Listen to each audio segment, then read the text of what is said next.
A new era dawns to fill the void. An unfamiliar path with a pulse of its own. 3, 2, 1. Final Encounter Cast. Interesting conflicts, not conflicts of interest. Typical corporate bullshit. With your hosts, Nate, Robbie, Chris, Nika, and Callie. FinalEncounterCast.com. Ready? Get set? Go! What's up? Welcome to Final Encounter Cast.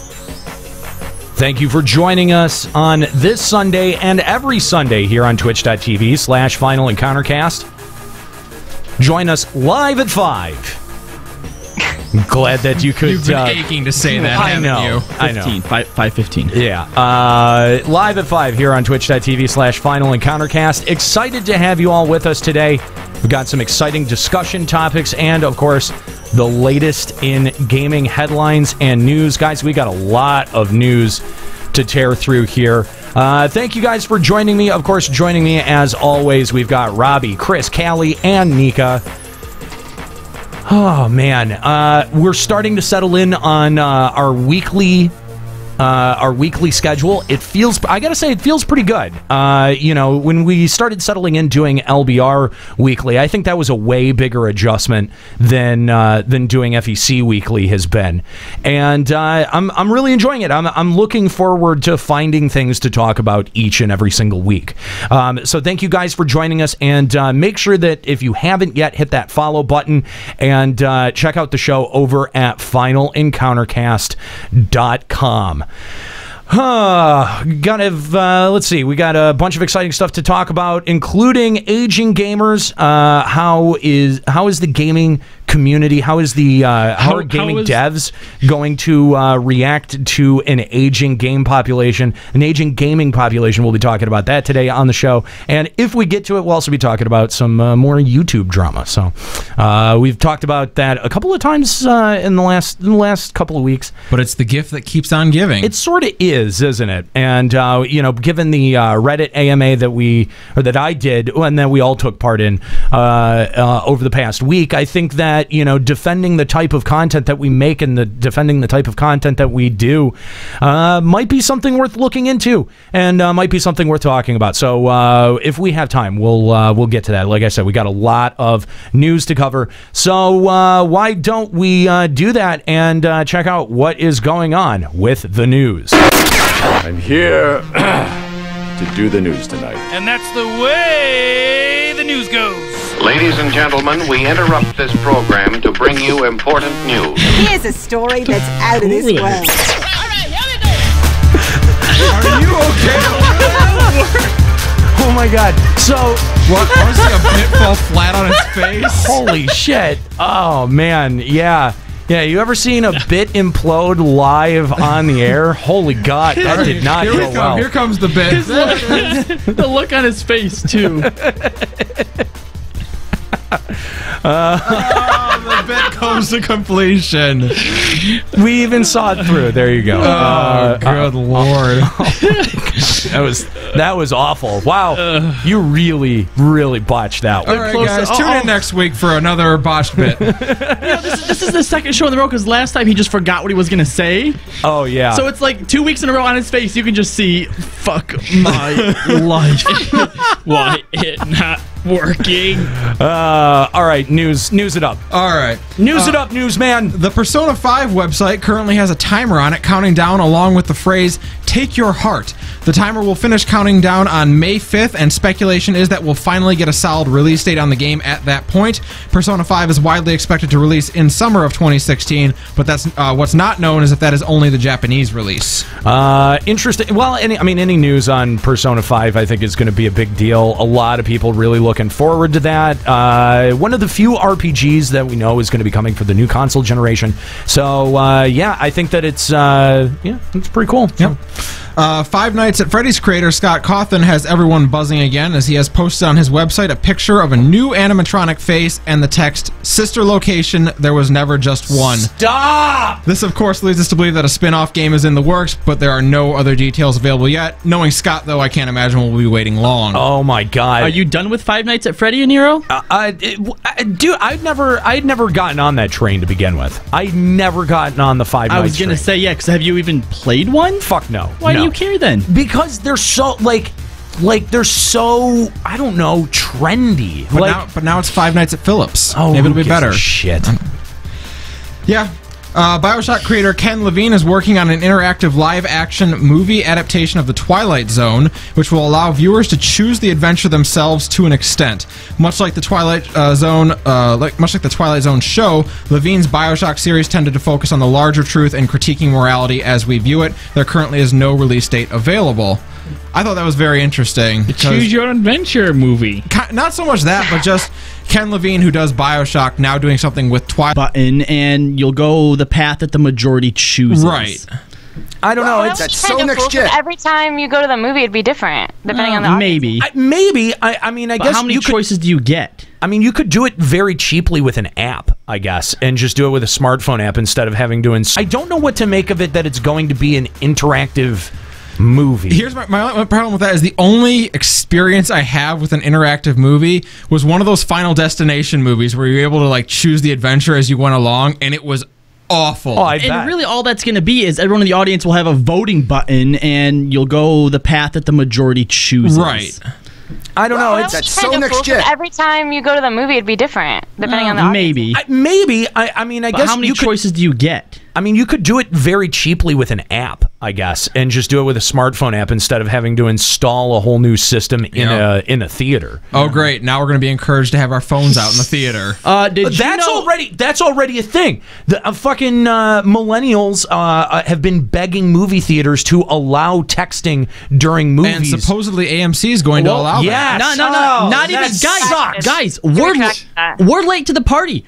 Over in fucking England, they've already been experimenting with that. One of my exes said that there was actually a day when she went to the theaters where they had an intermission for people to check their cell phones, and then they like pulled them afterwards saying, "How'd you like that?" And everyone was like, "Oh, it was great. I get to take a break, go to the bathroom, not miss anything, play with my phone, blah blah blah blah blah."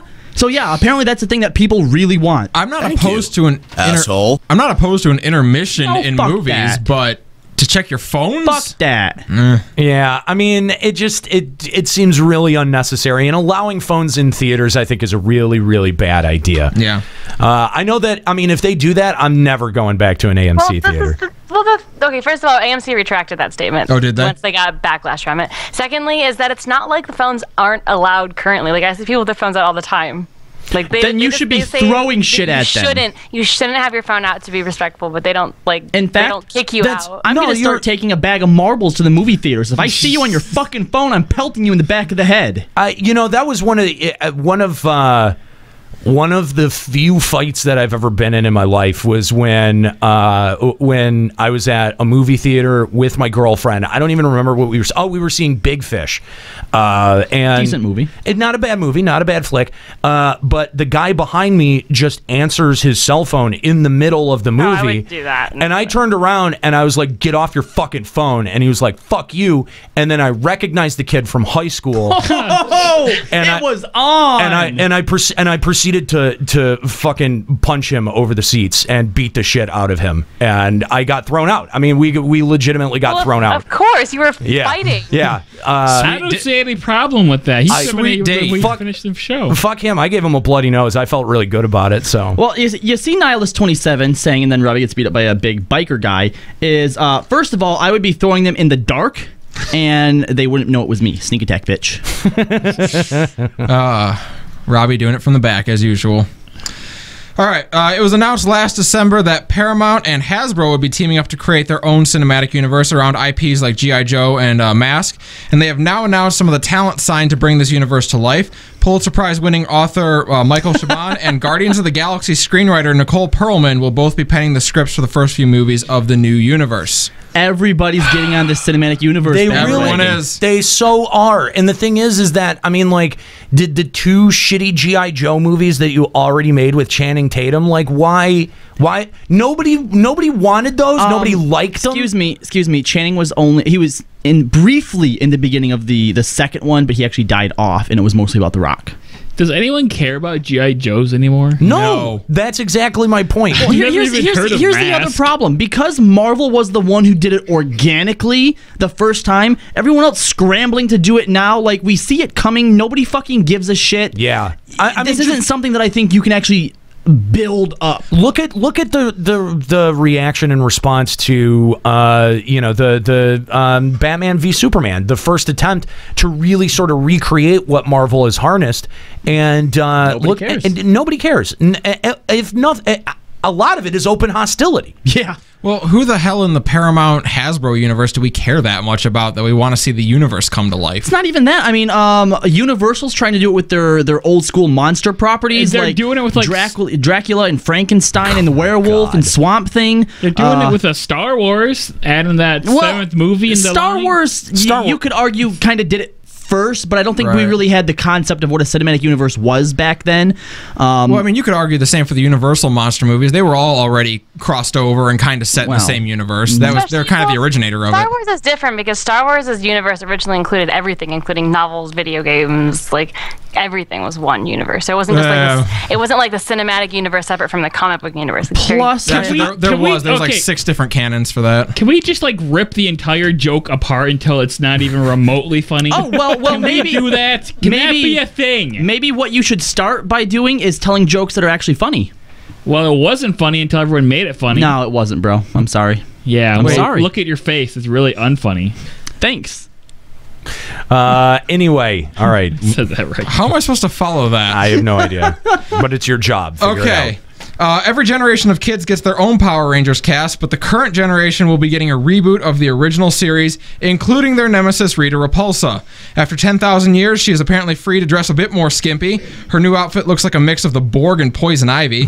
The actress behind her, Elizabeth Banks, said, quote, "It's definitely a modern and edgy reimagining of the original Rita Repulsa." Am I the only one who's okay with this? No. Okay, let me give you the history here, okay? I know the history. I grew up on Power Rangers. Okay, let me tell the history to the people who are bitching. Is that, okay, basically, at first I was like, well, I like the design, but I wish they would have stuck to her original color scheme. And people were like, well, the original thing with Rita is that she was either like the original Green Power Ranger or she had the powers for the Green Power Ranger and she gave the powers to the Green Power Ranger. So her green outfit and her more like draconian scales or whatever is probably going to tie in very intricately with the Green Power Ranger, which in that sense, it's really cool. Except I don't know if we're going to see the Green Ranger in the first reboot because it hasn't been mentioned at all in any way, including any actors who may or may not be playing him. So if that happens, it won't be until maybe a few movies later. Do we know actors for any of the Power Rangers, though? Yeah, they've announced all of them. Oh, have they? Yes. I'll say this. If they do more strongly associate her with having once been the Green Ranger, I'll be really okay with it. Because, like, from that perspective, yeah, she looks like she could have been a Green Ranger at some point. Someone by the way, just putting it on screen for those who haven't seen. She looks sweet. Who haven't seen the outfit yet. So I haven't really heard any real legitimate arguments about why she has to look exactly like she did before. Because first of all, nobody wants fucking boob cones. Does anybody want boob cones? Raise their hand if they want boob cones. Get out of here. The original Rita was actually just the Japanese actress dubbed over in English. Yeah. It wasn't even like a new actor for the American version. Where's her sweet like cone hat though? People try to say, well, oh, she doesn't look like a witch. What the fuck does a witch look like? Does she have to have the big fucking hat and like nails fucking and the giant? Yeah, it's very witchy to me. Like, well, that's the thing. Witches can look like anything, and I've heard some people say she was supposed to be the witch that tamed the dragon, not is the dragon. And with as magic as dragons are, who the fuck is to say what taming a dragon actually is? You know? Here's what matters: is she still gonna have the sweet staff? Is she gonna make things grow? That's what's important here. Dude, she's already making something grow. There it is. Jeez. God. Oh, jeez. Yuck. And on that cue, I mean, I think the biggest surprise for me is that that's Elizabeth Banks. I did not realize that was Elizabeth Banks. I'm a little impressed actually at the makeup now. So why did she like have like a rope around her neck? You know, it's weird because she's holding it Yeah. like it's a rope or a lasso or something, but then it's also like a necklace or part of her. It's her all the thing. way around her neck. Yeah, She's gonna it's hang weird. herself. And she is holding it. Like she's holding onto it. I think that this whole taming the dragon thing, she somehow absorbed or became the dragon, and that might be used as a weapon of some sort. I don't She's know. gonna have a whip, and she's just gonna be poison ivy. Maybe she's just really into BDSM and you just can't hold it in. Or that too. I guess. I don't know. GameStop has announced their publishing label Game Trust, which will see them partnering with game developers to provide a new method of releasing games to market. They stress they will have zero creative control over any properties they work with, instead focusing on the marketing and sales of such games. They also wanted to stress they will handle all variety of games from casual to hardcore and will include games found on Steam, Xbox Live, PlayStation Network, eShop, and more. Simply put, GameStop will not be the exclusive seller for games published under Game Trust. I don't know. Is it just me, or does this seem like a huge conflict of interest? Like to have a game retailer that is also the publisher. So it seems like they're going to give more of a competitive chance to their own games in their own storefront than they are to. Aren't you also hurting yourself though when you don't offer other games that people want? I mean, it's not that they're not offering, but it's that they're in a position to give a stronger promotional push to games that they publish. Because I mean, think of like all of the in-store bonuses that GameStop has been all about. Think of like the exclusivity that GameStop is all about. I mean, like all of those things. Yeah, I guess it doesn't bother me too much because unless it comes to something like exclusivity or bonuses and stuff. How things are set up in an actual store doesn't really bother me. I mean, hell, I don't even know the last fucking time I've been in an actual store since I buy everything fucking digitally now anyways. I mean, I wouldn't say it's any worse than Valve owning Steam. Yeah, I mean, you got a point, because, Valve does have its own set of games, but I mean, like, I think that there's a different pedigree there. Yeah, there might be. Like, there's a different, like Steam... or Valve started as a publisher and then became a marketplace. But honestly, I feel like GameStop is probably losing money recently with the switch to like digital downloads and stuff. So I feel like moving into the publishing space is probably a smart move for them so they don't go bankrupt. Yeah, I see this more as an attempt to get out from just being reliant on brick and mortar stores. Yes, I mean, yeah, you're right. And I also find it deeply funny that they call it Game Trust, because I don't think that there no is trust anyone trusts GameStop. Does GameStop come on? What company invokes more trust than GameStop? I loved working in kind of a GameStop, favorite and around here. I had no bad experiences from GameStop. I hear both. I know a bunch of people who love it, and I know a bunch of people who fucking hate it. I also worked there, and I had the worst job experience there that I've ever had. Yep, it's literally one or the fucking other. It comes down to the manager, maybe. I don't know. It very well could. It very well could. It really was the people I worked with. Yeah. See, that was that. I guess that's the difference, because I literally none of the people that I worked with even gave a shit about gaming, or much less knew anything about it. So it was like. It was really weird. Like, they could have been selling pants. It didn't matter to them. Nika gets along with people, and Nate has trouble. This is obviously an issue with who they worked with, guys. Clearly. A new plethora of Pokemon Go information has become available, and I would encourage you all to follow the link on our website because there was a ton of it. Yes, by the way, check out our live blog over at finalencountercast.com. If there's any story that you want to hear more about or read more about, you can do that over at finalencountercast.com. To answer a couple of questions, though, yes, there will be battling. Yes, types will matter. Yes, you can battle at a gym, and yes, you can become a gym leader. Now, this is all alleged information. This is not confirmed. This is rumor and speculation. Yes, these are supposed things that have come out from playtesters. These are supposed leaks that I have a little anecdote, though. Okay. Chris, you recently stumbled across a thread on the Something Awful forums where someone who is a beta tester was sharing some of his thoughts. That is correct. And his stories have kind of swayed you a little bit, right? Is that right? Yeah, I mean, it's... How come? What did he say that swayed you? Well, it was just, it was like 11 o'clock at night. This is a story that he told. It was 11 o'clock at night, and there's like a little creek down his like apartment path or whatever. And he was just like having hot chocolate or some shit, and he saw on his Pokemon Go right before he was going to go to bed that there was an Ammonite down there at the creek.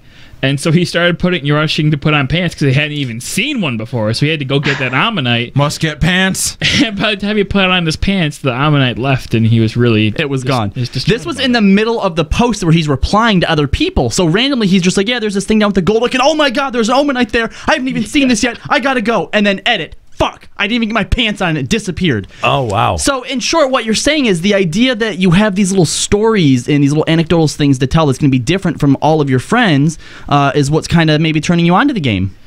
Yeah, I guess. It's not like you have to go to Tokyo to get a Mewtwo or something. It's like, it's going to be kind of random. So basically, what I said would be the cool draw of this game, you think is starting to finally sway you. Mind blown. But yeah, no, he talked about a lot of cool stuff. He said there is some sort of like disconnect. Like he said where he lives, there's this big, well-known, huge like botanical garden with like all kinds of really awesome stuff. And there's not really anything special there, you know. But then this tiny little creek out the back of his apartment suddenly has like some of these cool things. So, you know, he's like sort of in that sense where you might expect there to be some really cool, rare stuff. There isn't. Sure. But no, or he just missed it and it'll show up as. I mean, that's true too. He said that, you know, one of the things that he likes is, you know, he goes out like, oh, you know, I'll take a half an hour, just go for a quick walk, maybe catch some Pokemon, and then next thing you know, it's like, you know, you're about to finish up. You're like, oh, there's something over there. It's only 130 meters away. I'll just go get that really quick. And he's like, next thing you know, my 30-minute walk turned into a 3-hour hike. Wow. Yeah. That's the sort of stuff that you really, I think, sort of want out of you know, a game like this. And you know, the fact I love that it's a narrative that's going to be created by us. So it's going to be, you know, like the stories that you have of playing this are literally, it's going to be like you walking. Nate, I totally want to start. At me. I am the Pokemon master. I totally want to start like a video blog once I get this game, and you know, like each day have like a little, you know, sort of chronicling of my adventures. If only we had a GoPro. Is there a release date for this yet? This year. No. This year. It's this year, but we don't but have. Not like before June. Yeah. And again, grain of salt because this is all unconfirmed information. Yeah, isn't there some kind of NDA that prevents him from saying this? Actually, there is, but I actually wanted to ask Chris about this in that Something Awful thread. Is there a lot of overlap with what they're saying versus what we've been hearing? The guy hasn't actually said much about like the mechanics or whatever. It's just all been like his personal experiences. It's all been anecdotal. And how it feels compared to Ingress. Oh, okay. All right. I guess that's fair. Yeah. All right. Yeah, it's not even really like you can't even glean stuff from that. But okay. All right. Interesting. Yep.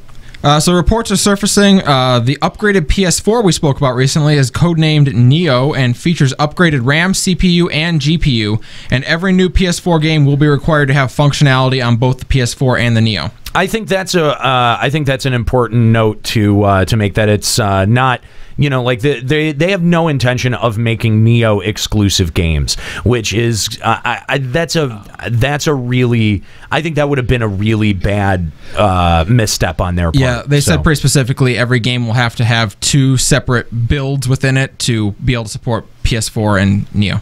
Yeah, so that is definitely for the best. Square Enix claims, which is really that's just having 2 different graphics settings, right? Like that's just having, I would assume so, having your textures appear in high res or regular res. You know what I mean? Like, enable bump mapping or disable. Yes, bump mapping. Exactly. Yeah. Fun. All right. It'd be a really big misstep, like when Sega did the 3DO. So I'm really glad they're not doing that with the Neo. Yes. Does anyone else have something to say about the Neo? Don't think so. I got my bit out. Do you have something you need to say, Kali? No, I'm good. Okay. Oh, all right. Well, I don't know what that outburst was about. Well, I don't know. SE claims. I don't have anything to say either, Callie. so you can continue. Go ahead. Nika, I swear to God. What? I'm just waiting for you to move on. It's all your fault, Nika. All right, SE claims. Does Len have anything to say? I was just going to say I don't, but I appreciate the asking. All right, you're welcome. Good. All right. You know what? No, screw SE. We're not talking about that. Sega has announced. We don't want consoles specs or anything like that. No, nothing like that. We don't want to know by how much they've increased the RAM or. They didn't say so. Oh. They just codenamed the upgradeds. I see. Yeah, it's got a sweet code name, and they wanted to clarify about the games. All right. Do you think it's going to be about the Matrix at all? Or you got that from that? That was a bad one, Len. You should feel I know. bad. Yeah, that one was not Yeah, good. Carlotta made a joke in the chat too. He wasn't original. Good try. All right. Is everyone happy now? If he's going to skip this, I'll read this one. Square Enix claims more classic remakes coming after Final Fantasy VII. SE claims more classic remakes of their titles will be following in the wake of Final Fantasy VII. Their goal is to take the older titles and introduce them to newer platforms, possibly even VR. Wow, that's I think that's kind of interesting. Although, I mean, now you could be the one touching Garnet's ass.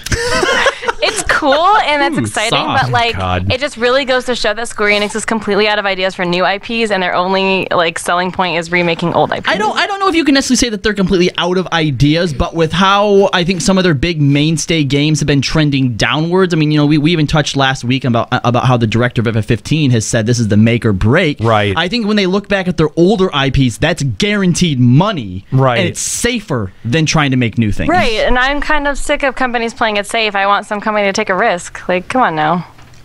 I guess, well, but Nika at the wants same time, everyone to risk their millions and trillions of dollars, so I guess we better. At the same time, Nika, you flipped your shit when the FF7 remake got announced, so you're kind of buying into the problem at the same time. I'm excited, and it's cool, and any remake they make, I will probably buy it, but I really want something new from Square Enix because I love them so much, and I love the games that they make. Why not make something new and exciting for the modern Because game? it seems like every time they do, it's not very good. I mean, we trashed FF13 and all of its iterations because it wasn't good. I think going forward, they will still continue to try and make new unique IPs, but this is just saying that something else that they're also going to be investing in is more remakes. Right. I don't know. I think they see things like they announce the FF7 remake, the internet implodes, and they think, oh, that's what people want. They want. Yep, They just want. They're going to do that now. Yeah, I hope it's not. I hope it's not that cynical. Like I sincerely hope that it's not that cynical of a grab. Because there are games that were great that probably do deserve a remake, and just because they are so old and they either look or run so poorly now. FF7 being a perfect example of that. That was a game that never had the benefit of even having good graphics for its era. So, it could definitely benefit from being remade. But you take something that is still gorgeous, still plays well, like Chrono Trigger, and I don't really see...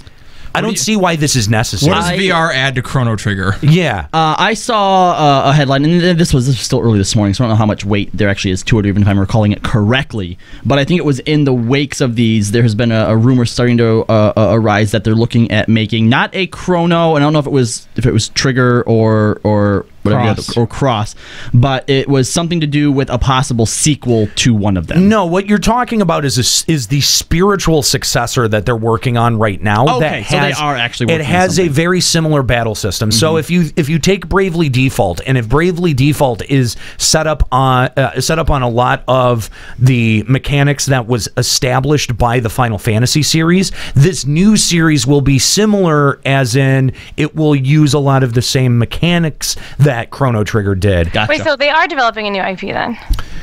Well, in the same way that Bravely Default was a new IP. Yes. Okay, it is. Well, it was actually built out of an expansion to FF4, so I don't know about that. It's tough. It's tough to tell because it seems like stuff like Bravely Default was a reworked project. Who knows where the origin of this project is? So if they're just kind of tacking stuff on at the last minute, I think that is just as damaging for certain games as making a bad game. Taking another game and just shoehorning something in a different story instead. There were parts of Bravely Default that really dragged, and so the thing that I was looking forward to about Bravely Second is, okay, well, if they're taking and making this game from the ground up, then they'll be able to make some different decisions with it than trying to shoehorn these things in like they were with Bravely Default. So, like that, I think that has some promise, and if we are going to see new IPs, a lot of them are going to be mobile. They're not going to be AAA titles. Like, I think the AAA titles that we're going to keep seeing out of Square Enix are going to be their acquired properties that they got out of Tomb Raider. Yeah, out of what is that company? It's not Crystal Dynamics. Eidos, yeah. I never knew how it was pronounced. And yeah, like your Tomb Raiders and stuff like that. But I also think that you'll see the continuation of a lot of these legacy series like Final Fantasy, and hopefully that continues to do well for them, because if they've got to go to the drawing board with a new game plan for what's going to be their moneymaker, I mean, who knows what it's going to be, but that, I don't know. Like, I do want new IPs from Square Enix, but I also want them to do right by the ones that they already have. Yeah. So, you know what? I don't care what else they do, but Square Enix, you stay the fuck away from Final Fantasy VIII. All right. This just in, Final Fantasy VIII 2. Oh. The feather returns. I'd lose my mind. As a kid, that fucking feather in the opening and closing cinematic, my God, I fucking hated that thing. Oh, okay. No, Next time I see you, I'm just going to start throwing feathers. 7 was my, like, big game, and I had a friend, and 8 was his thing, right? Like, he had, like, recorded all the cinematics for him to watch, and he had, like, you know, like a necklace with the line on and stuff. Yeah. And the first time I came over his house, he's like, you want to see all the cinematics? I'm like, yeah, sure. So he played the video like it was recorded on VHS and everything. Yeah. And this whole time, I'm just like, the fuck is up with that feather? Fuck that fucking feather. Okay. Stupid fucking feather. Fuck the Robbie, feathers. you pick weird things to be angry about. FF, brother. For real. FF. Sega has announced an emulator for the Sega Mega Drive called the Sega Mega Drive Classics Hub, which will be released on Steam. It's going to release on April 28th. Oh, that's cool. Steam? That's actually kind of legit. Yeah. It'll be released on April 28th and will be a free download to anyone who owns one of the Sega titles available on Steam already. For a complete games list and more details on the emulator, check out the link at our website, because it is a long list. Wait, what? Wait. If you own one of the games, you get them all for free? Or No, you get that one for free? I think you get the emulator for free. I don't understand. Why the fuck do you need an emulator to run something that you bought through Steam? It's supposedly it's got the VR interface with it now. Okay. The article was really awkwardly written. That's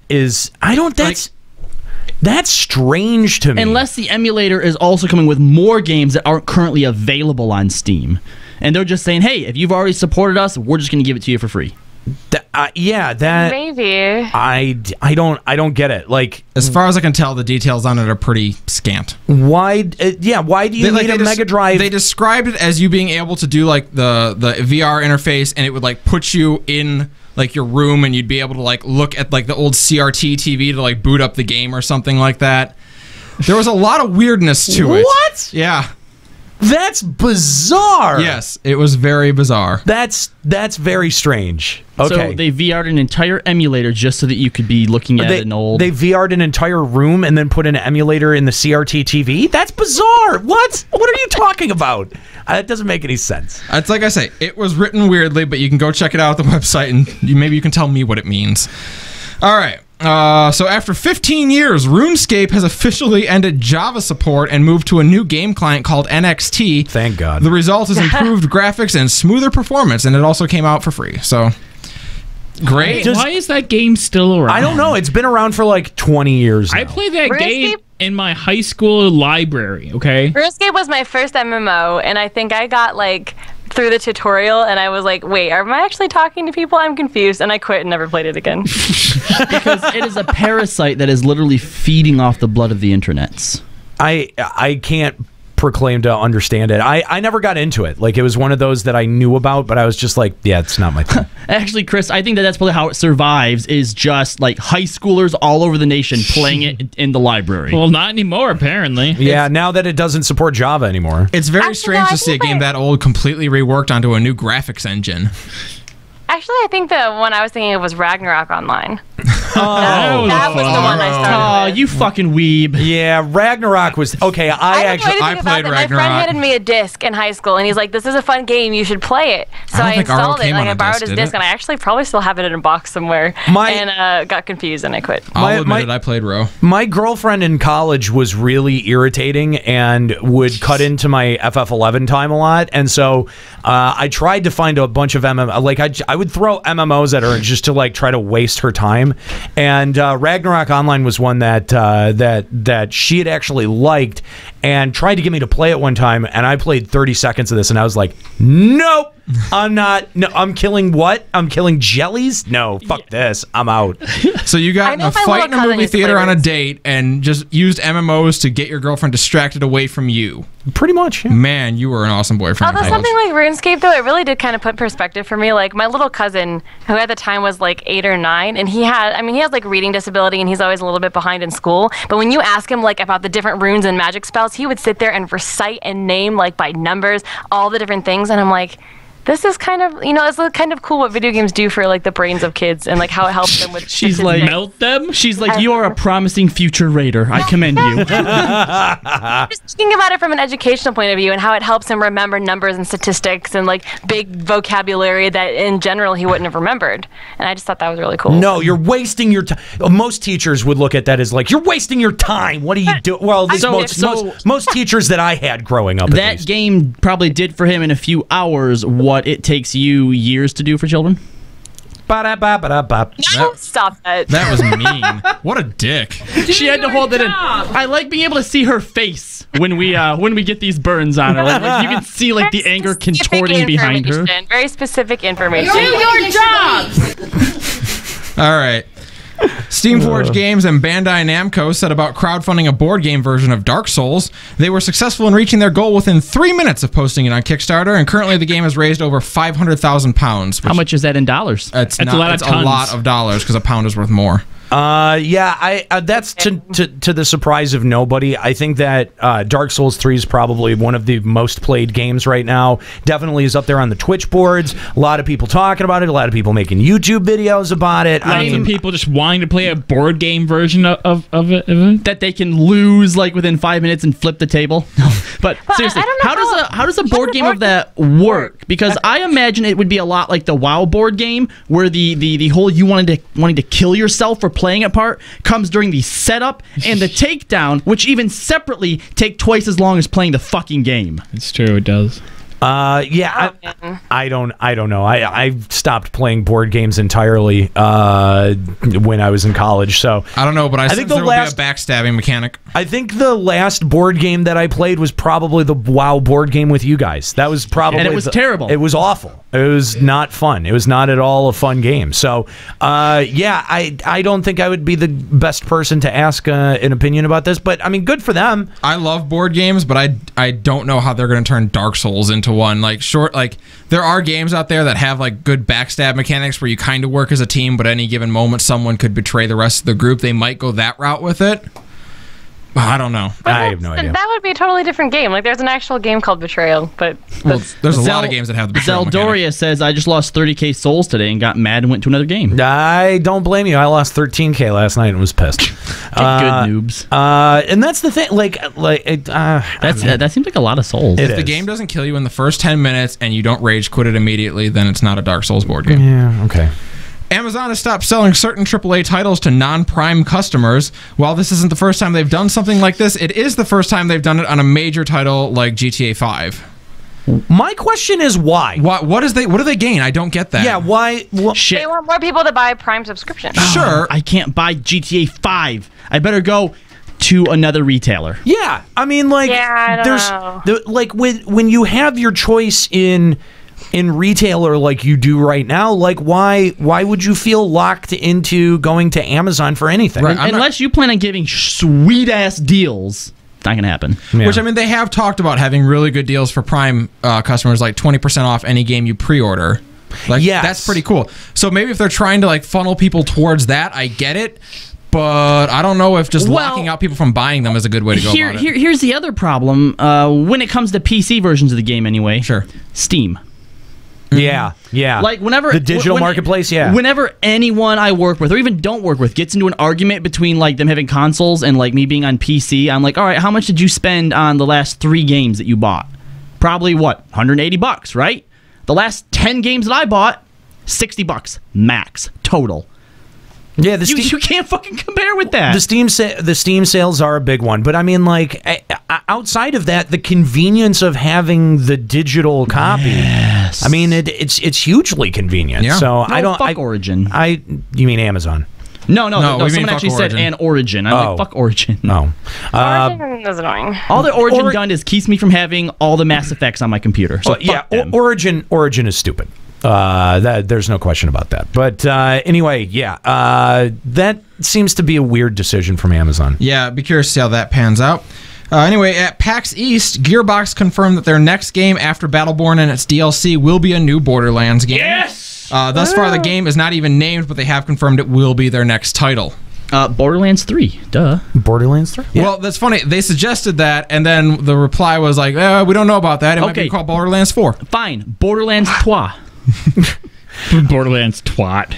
Nevertheless, pretty exciting. Borderlands Sun. No. No. Boo. No. Sanjuichi. Wait, 31? Borderlands 31? Yeah, Sanjuichi. No, that's cool. I mean, good. Yeah, Gearbox. Yay. Having not played the Borderlands game so far, I don't really know if that's exciting or not. Yeah, you're losing out. Like as far as actual gameplay goes, all right, fine. You know, there's nothing super inventive about it, but like the actual writing itself and like comedy to it, it's a fucking hilarious thing. It is so clever. Yeah. Okay. After the controversy, we talked about the strictest terms. So yeah, I mean, you're gonna see that, but exposing more people to your product is what you want in the end. I believe the developer said it's their large in the weeks following the update, and the makers are convinced the complaints were from a loud vocal minority.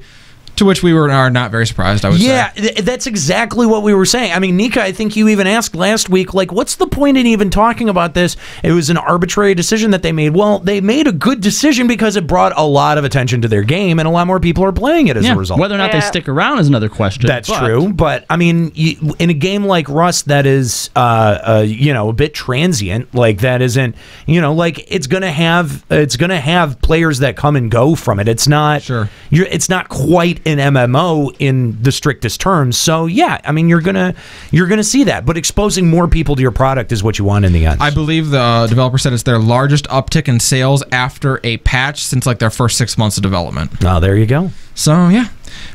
Much to Nika's excitement, new Witcher 3 Blood and Wine DLC images are now available. You can check the links to that on our website because I can't describe them very well. They look pretty. There's mushrooms in them. I'm excited. Yeah. Yay, mushrooms. I thought they delayed the original release of it just like they always do, but not disappointed because they always deliver. So. Let's see. A little. It does look a little bit inspired by like Morrowind. Reminds me of Alice in Wonderland. Yeah, I mean, like it does. Both the like creatures. The Morrowind expansion, you mean? No, the Morrowind mainland. Really? Yeah. I don't know if I would say it looks like Vardenfell to me. Maybe a bit. With the mushrooms? Like that? Right here, dude. Right here with these mushrooms. It's total Zangarmarsh, man. Come on, man. Yeah. Even that tower. That tower even looks like... Get some hypophagia going on around here. Dude, that's totally what that looks like. It looks... some sanguine hibiscus. It looks like... Yeah. Dude, look at this. Look at this. Tell me that doesn't look like fucking Morrowind. That looks like fucking Morrowind. Yeah, alright. It looks like Morrowind. Yep. Spoilers. The Witcher is traveling to Morrowind. So it's going to Vardenfell. A little over a year after leaving early access, Magical Wizard Wars is shutting down. The free-to-play mobile will shut down on July 21st, and Paradox has said they are shutting down servers for purely financial reasons as this game is tanking. So if you cared about Magical Wizard Wars, that sucks. Which it doesn't sound like you did. No one does. So, yeah, pretty much. The 8 people. Yeah, all 8 of you are going to be massively disappointed. Yeah. Ballin'. Or maybe they're going to be hyped because now their soul is no longer being sucked into a shitty game and they can be free. Yeah, now they can go play Overwatch. Speaking of 8 people have been arrested in a Starcraft 2 match-fixing scandal.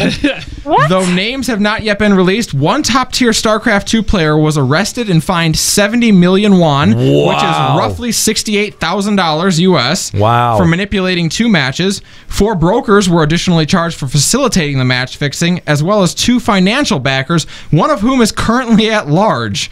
In addition, another pro gamer was charged 30 million won, or $26,000, for betting on the matches. This is not the first time an incident like this has occurred, as a group of players were banned for life late last year on similar charges. What? Wow. So these are pro gamers conspiring to throw a match in the pro circuit to allow people to bet on it effectively and make money. This is straight up the Black Sox of 1919. How much does it suck, though, that people last year doing the same thing just got banned and these guys are fucking straight up being prosecuted for it? Well, that's because it's a monetary issue, man. Well, it is, yeah. I mean, well, how come the other guys only got banned then?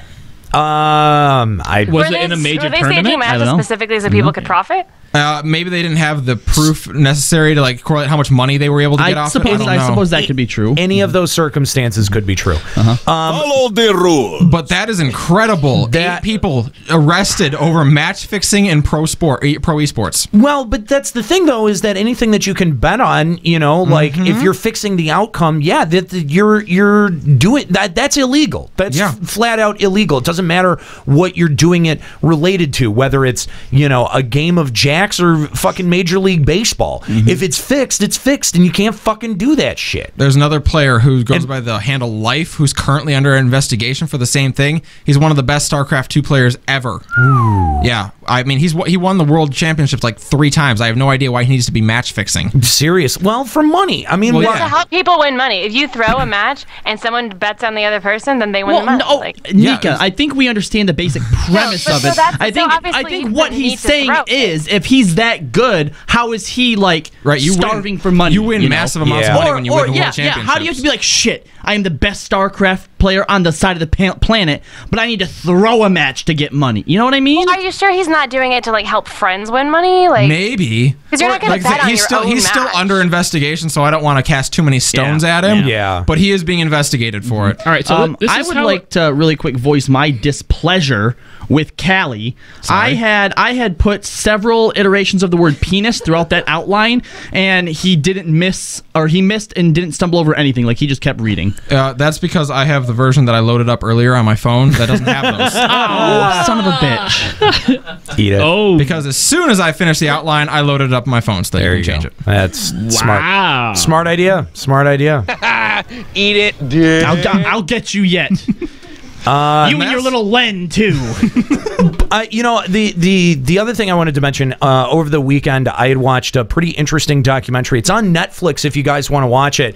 It was called All Work, All Play, and it's actually a documentary that chronicles the rise of esports in the last 2-3 years. I'm gonna have to look that up. It is very interesting, and to me, like, I don't know if you guys ever watched the 30 for 30 the 30 for 30 documentaries that ESPN produces, but they're probably some of the most interesting content that ESPN does, and they do it about everything. Like, if it's even tangentially related to sports, they'll talk about it. For example, they did one for the O.J. Simpson murders. They did one for Tanya Harding and Nancy Kerrigan, and they're just very well done by the numbers accounts of what happened. And this movie very much feels like a 30 for 30 that was made with the intention of giving you an idea of not just how these leagues were sort of formed and the narrative surrounding the leagues, but a couple of specific teams that they give you the narrative for their team as well. So you get kind of a macro and a micro look at what esports is doing, especially in the last 2 years, and why it's important culturally in the U.S. and why it's taken so long to take hold in the U.S. I think these are all really interesting things that this documentary really kind of shed a different light on. So if that sounds like interesting to you, I invite you to check that out. It's Netflix. All Work, All Play is the name of that documentary. It's really amazing too when you see the kind of lifestyles that pro gamers actually lead. Like, during the season, if you're a League of Legends pro player, your day is you live in a house with the other 4 people or the other 4 or 5 people on your team, and you do a 16 to 18 hour work day 7 days a week. That's right. That is all you do is play League. And if you're not playing League, you're in scrimmages or you're in a coaching session or reviewing tape. That is all you do during the season. No, that's nuts. It is, and the amount of dedication, the amount of time, the amount of skill that's involved. I mean, you've got now professional sports commentators, because ESPN is looking to start covering esports. You've now got professional sports commentators coming out and saying, well, esports isn't really sports and it has no place on ESPN. But the fact of the matter is that the amount of investment that it takes to get good at these type of things, it really is, you know, if you're doing it at that level, you should probably be compensated at that level too. Yes, because beyond that, you don't sign a contract to play. You can be cut at any time. You don't you're not guaranteed your 2 years pay or whatever, the full season's pay even. And beyond that, for the amount of hours that you put in to be a pro league player, you're making less than minimum wage. Yeah, overall, I was going to say, because unless you can really expand your brand off it. Because it's new and sort of, you know, still on the edge there, because there aren't people who are, you know, holding it to a legitimate status, you have to work just as hard. You have to work harder in order to get to that point. And also because it hasn't been recognized legitimately yet, you get shit like that, Callie, where like if you don't do what they say, they'll fucking cut you. They'll just cut you. And you can't really fight back against doing 18-hour fucking work days where they ban you from, you know, having a social life because you have to do this constantly. Lots of players are not allowed to have a girlfriend because they're deemed a distraction. Yeah. So until it gets to a point where, you know, ESPN and sports and just people in general in a broader sense start to recognize it as official sports, and then you start to get actual, you know, like I'm not really sure any of the terminology to use, but like actual entities that, you know, then sort of watch over this kind of stuff, like the NFL or the MLB and stuff like that. A players association. Some type of players association, then it's can be fucking awful. It's fun to see this, well, not fun, but it's interesting to see this because we're seeing a microcosm of what every major sports league has gone through. When things like baseball and football were becoming popular, you were seeing players treated like dirt because it was considered such a privilege just to get to play this game for a living, until eventually they were so abused and the sport was popular enough and made enough money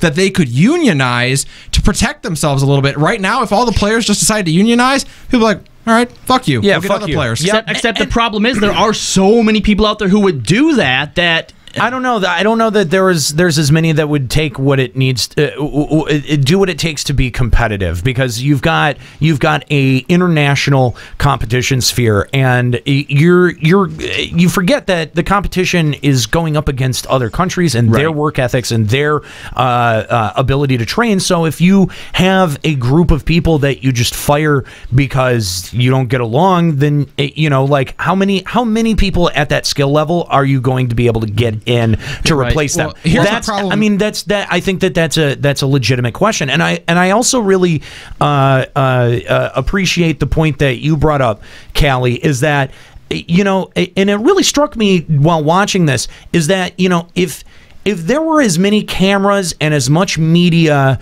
that existed during the formation of the NFL or the MLB or the NBA, what kind of narrative would be associated with how that league was started and what it took to get the league to the point where it is now? I think that is one of the more interesting narratives out of this whole documentary, to see, you know, like, because this really does, because it feels on a grassroots level with how many people are watching Twitch, with how many people are watching esports. It is a very naturally, it's very natural. It's got its own momentum. It doesn't have some kind of corporate sponsor or some kind of large corporate entity that's coming in and backing it to make it successful. It is successful on its face.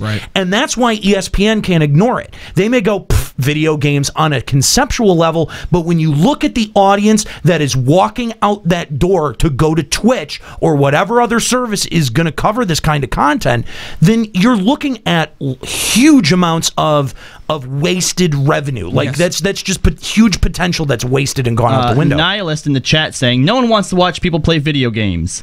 Says the guy watching a bunch of people talk about video games. Well, it's just patently not true. Esports is growing by leaps and bounds. But there are people out there right now, and it's probably the same people that think, oh, you know, they're not real sports. People that, you know, think watching video games or watching people play video games, like on Twitch, is this fucking idea that they just can't fucking grasp. Well, I mean, there's already schools in the USA that are now giving out scholarships to come play on their esports team. And that I think helps legitimize stuff like that. But the problem is, I don't think it's grown in the public eye enough yet where players can form any kind of union to protect themselves, especially because they have this problem right now of players over in Korea or China, when they can't hack it over there, they come over here and play for our teams because we're typically not quite as good. Because we suck. So they can come over here and play on our teams and be like top tier players over here. I'd like to end on Taser Smurf's note here that says, if I was a guy, I don't know if I'd be okay with others saying I can't have any pussy on a regular basis. I'm into that. Well, you will not make it as a professional esports player. I got news for you. Well, are there any girls on professional esports teams at all? There is. The only one I know of is Remelia off the top of my head.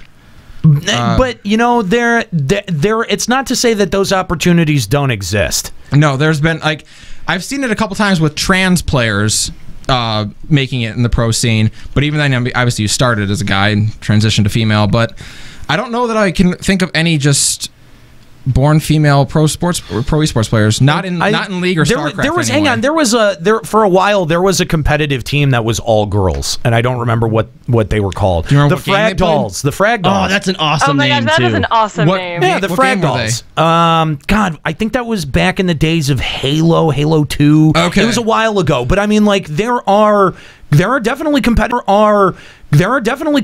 groups of girls out there. Oh, yeah, I don't absolutely. know. I don't know if they're competing at.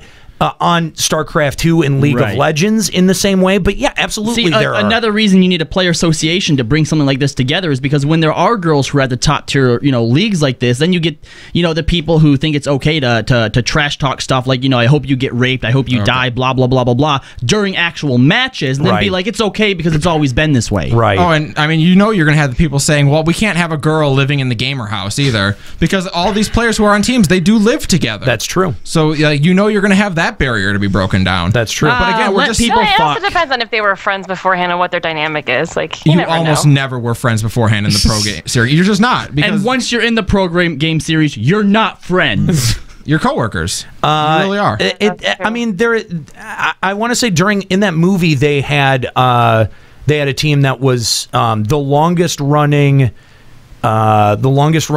professional esports team without a lineup change. Like they followed that. I think they were called Cloud9 or are still called They're still Cloud C9. They were the longest cohesive group for the longest time, and I think that only lasted maybe a year and a half. So it's not. Are you talking about the League of Legends group? Yeah, yeah. Their league team stayed solid for 3 seasons. Yeah, about a year and a half. And then they had. They had their first change up. Yeah, they follow C9 in that which is a very documentary. C9 came together as opposed to like teams that had kind of formed in league. Yes, they just took the best player they could find at each rotation in North America and put them on a team together. They tried to make like an all-star team, and that's how C9 came about. That's how the first competitive Overwatch team was formed. It's like, okay, these 5 guys are the best, or 6 guys are the best. You guys want to be on a team together? Yeah. You know what else came about that way? One Direction. Look how that fucking turned out. I was gonna say, you're gonna say the Justice League, and I'm gonna lose my mind. Didn't One Direction win one of those reality shows or something? I don't know. The point is, they're fucking terrible. There is much worse than One Direction. Yeah. Anyway, that's a ringing endorsement. True. Anyway, so that takes care of the news. If you want to call up to Final Encountercast on Skype, 810-207-1764. Taking your calls on all everything we're talking about today, or anything that you want to chime in on. If you want to get our reaction to anything, again, Final Encountercast on Skype, 810-207-1764. So one of the things I wanted to talk about today is, we had spent some time a couple of episodes ago talking about turn-based role-playing games and their validity in this day and age. And it kind of got me thinking about what games are going to look like as we continue to move on in time, because you have right now, when you talk about games that appeal to an aging population, right? People think old people think people who have never had video games, and exposing them to playing video games for the first time. And that's where you get approaches like Wii Sports, Wii Bowling, all of this flight simulators. Yeah, my grandpa fucking loved that game. Yeah, and where you typically get what are considered like old, quote unquote, old people's games at the moment. But I think that demographic is going to end up changing, and it's going to change rapidly, because as the generation ahead of us starts to become old, and as indeed we start to become old, we are a generation that has never known life without video games. Now, something I'd like to point out here too, because when he initially pitched this game to or this topic to us, which was an hour ago, I was confused about it because I feel like we're at the age now where my tastes in games aren't going to change just because I get older. But he's not talking about things thematically or in a genre sense. He's literally talking about the technical aspects of games. Right. So if you think about what happens as you start to get older, your mobility starts to become limited, your reaction times become slower, and so you need to get to the bathroom quicker. The mechanics that you deal with, you need a pause function, man. In games now, and I think a lot of Dark Souls specifically, where you've got a lot of reaction and timing that's very specific, and since we rely on these mechanics so heavily now, we have proved that we're not going to age out of gaming, right? Correct. Like, we're not going to reach an age in our life. I'm 31. As much as our grandmothers wanted us to grow out of it, it's not fucking happening, Grandma. Yes, exactly. So, we are going to be game players for our entire lives. Like, there's not going to be a point where we ever end up putting this stuff down. This is the entertainment medium that we've chosen that entertains us the best. No hating on TVs or movie, but this is just what we have chosen for ourselves. It's what we like to do, right? So we are going to end up becoming a demographic that has to be catered to because of physical limitations, right? So, you start getting arthritis. Think about playing Dark Souls or those games that really make your body tense up. Yes. When you have really terrible arthritis. Yeah, right. Perfect. Or your vision starts to go a little bit and you can't keep up with games like Dying Light or something that might give already people like Chris motion sickness. And the thing is that it's not that we It's not like we can just go back and just play games that we haven't played before. I guess that works for a time. Back to Mario, or replay stuff that we've already played. Nobody wants to do that, and we want to keep consuming. We want to keep giving the industry our money. So at some point, they are going to start catering to this generation gap that's going to exist. Yeah, and we've talked about the generation gap before in terms of touchscreen controls, and will we be able to wrap our heads around that? But as we start coming across more and more physical limitations associated with age, what kind of game concepts are going to have to be redesigned to be able to cater to someone that would be in an older demographic? Well, here's the cool thing that I realized when you were first bringing this up is right now when you talk about video games, when you talk about who they're catering to, I feel like even right now, even though video games have been around for 40 some odd years now, right, that you still have that both, I think, the industry and business and that everyone looks at this specific demographic. These are the people who play video games, and no one started to realize yet that video games shouldn't be aimed at a specific person because so many people play them now. It's so widely being accepted. And you're right, as we get older, it will eventually be that there is no generation that doesn't know what a video game is, that doesn't know how to interact with it. Yeah, that sees it as a foreign medium. Exactly. So at that point, you as a company are going to have to decide what your demographic is. Just like movies aim for preteens or men or women, video games are going to start doing the same thing. And I think at that point, what's going to be cool is you might actually see a boom in the industry. And there's going to be, especially with something like Steam and indie developers, you're going to be seeing a lot more companies start to rise up to fill in those needs. And I think that this is where something like turn-based combat really does have an opportunity to shine, because that was one of the things that I appreciate about turn-based combat when I play a game that has it is the ability to put down or to slow down my decision making, slow down my thinking patterns.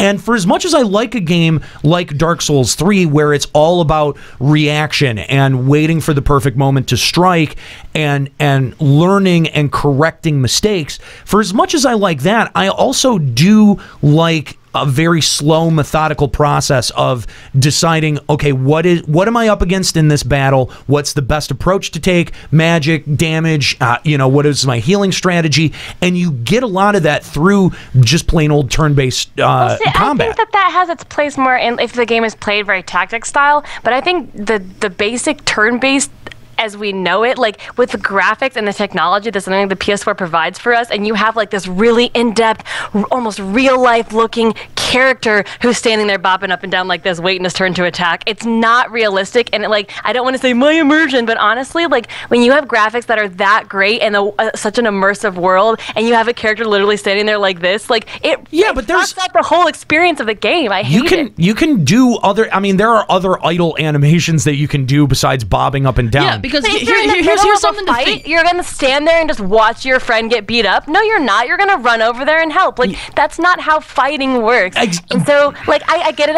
on like a handheld or whatever. You're like in the car. I get it if your whole entire game is set up tactics or like RTS or something like that. That makes sense. But like in a platformer though, like a headlining platformer, I just don't think it has the place. So are you saying that as we age and we get we start coming up against these physical limitations, that we're just not going to be able to continue to play fighting games? We're not going to be able to continue to play RPGs because now, I mean, you take a look, take Dark Souls as an example. You can't pause Dark Souls. You can't stop Dark Souls. If you do, it breaks the connection with the server, and then it'll reset where you're at. So, the more that we start to rely on these reaction mechanics and sort of time-based mechanics and tension mechanics, twitch mechanics, as I like to call them, then I mean, you're going to be aging a certain population out of your game. But the developer is. So I actually think that as we move forward and as we see an older demographic that still has a strong connection to games, that a battle system like a turn-based RPG is very viable for someone who doesn't need all of that reaction and tension, twitch, who doesn't need to be like 110% focused into what's going on. Yeah, exactly.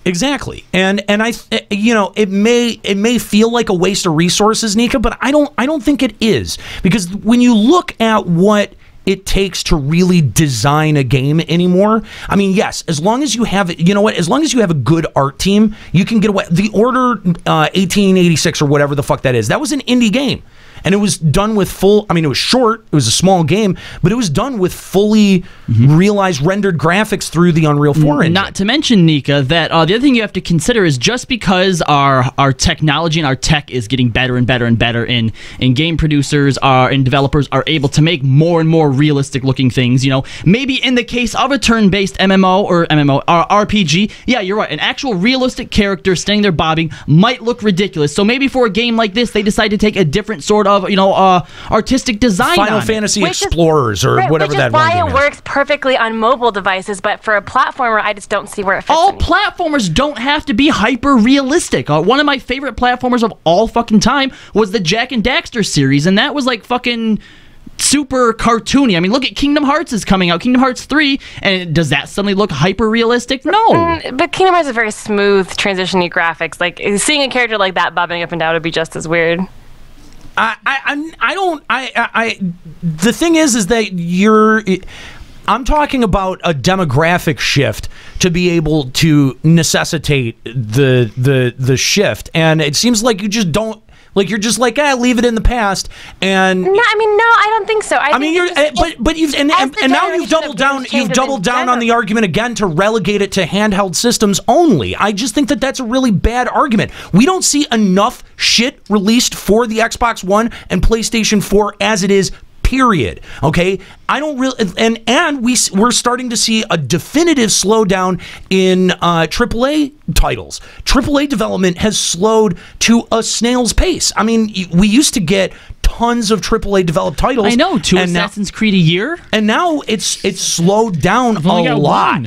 A lot. So, picking up the pace of output, I think, is an important thing here, and having an open stance or an open an open mind to other types of battle systems, even ones that look backward to be able to effectively have a good battle system. I don't think that's a bad thing, and especially as like I said, as we get older, those types of systems are going to be necessary. I have it, Nika. All right, so it takes you out of your immersion when you see guys are sitting there bouncing up and down, because in fighting there'd be no stop. They just keep going. Okay, so what about a battle system that sets up the battlefield and then the screen kind of dims because time is stopped?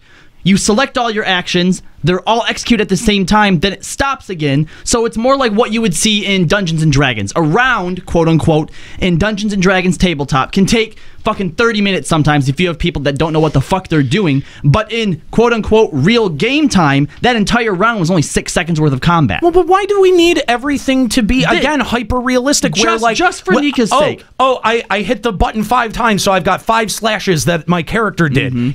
I'm okay with selecting attack and having a number value attached to that attack. That's fine. I'm fine with it too. Yeah, that's something that doesn't bother me or break my immersion. And I can understand wanting more complex RPGs. We're going in that direction. We've got Dark Souls, we've got The Witcher, we've got FF15 that are all pushing us in that direction. But there's nothing that's really there being like, I'm going to be the old guard for this old type of gameplay that is still valid. Well, there's also no reason that you couldn't, say for instance, while you're picking your options, you could still have the characters doing something on the screen. You could still have them doing like real rudimentary combat or defense with each other while you're picking your options. There's no, don't say that. And the thing is, you couldn't design that. In real actual combat too, you're not just constantly swinging as quickly as you can. You're waiting, you're biding your time, you're waiting for the opportunity to attack, or you're blocking something. I mean, we see stuff in fucking movies and Hollywood, obviously, where it's just go. But in actuality, you're studying your opponent. You're waiting for your time to attack and deciding when the best chance is. Let's get our anime pants on. While everyone's picking their options, characters are all internally monologuing. It's gonna be great. I can't wait. Yeah, but Nate's right. You're basically, I mean, we have a concept here that's genuine and real. In 40 fucking years, we are not going to be able to play the same type of games that we play now. We're just physically not going to be able to. Such a depressing conversation. Period. I'm already there, so. So they're going to have to come up with games for us, or they're leaving out an entire demographic. Now, it's one thing right now, because, again, our parents, our grandparents, they've never played games, so they don't give a fuck. Right. But to just completely forget the original generation of gamers, like, you're missing out on so much fucking money. And basically, the only argument you have right now that you're basing it on, I feel, is realism within a game. Games don't have to look realistic, and just because they don't look realistic doesn't mean they have to be relegated to a handheld.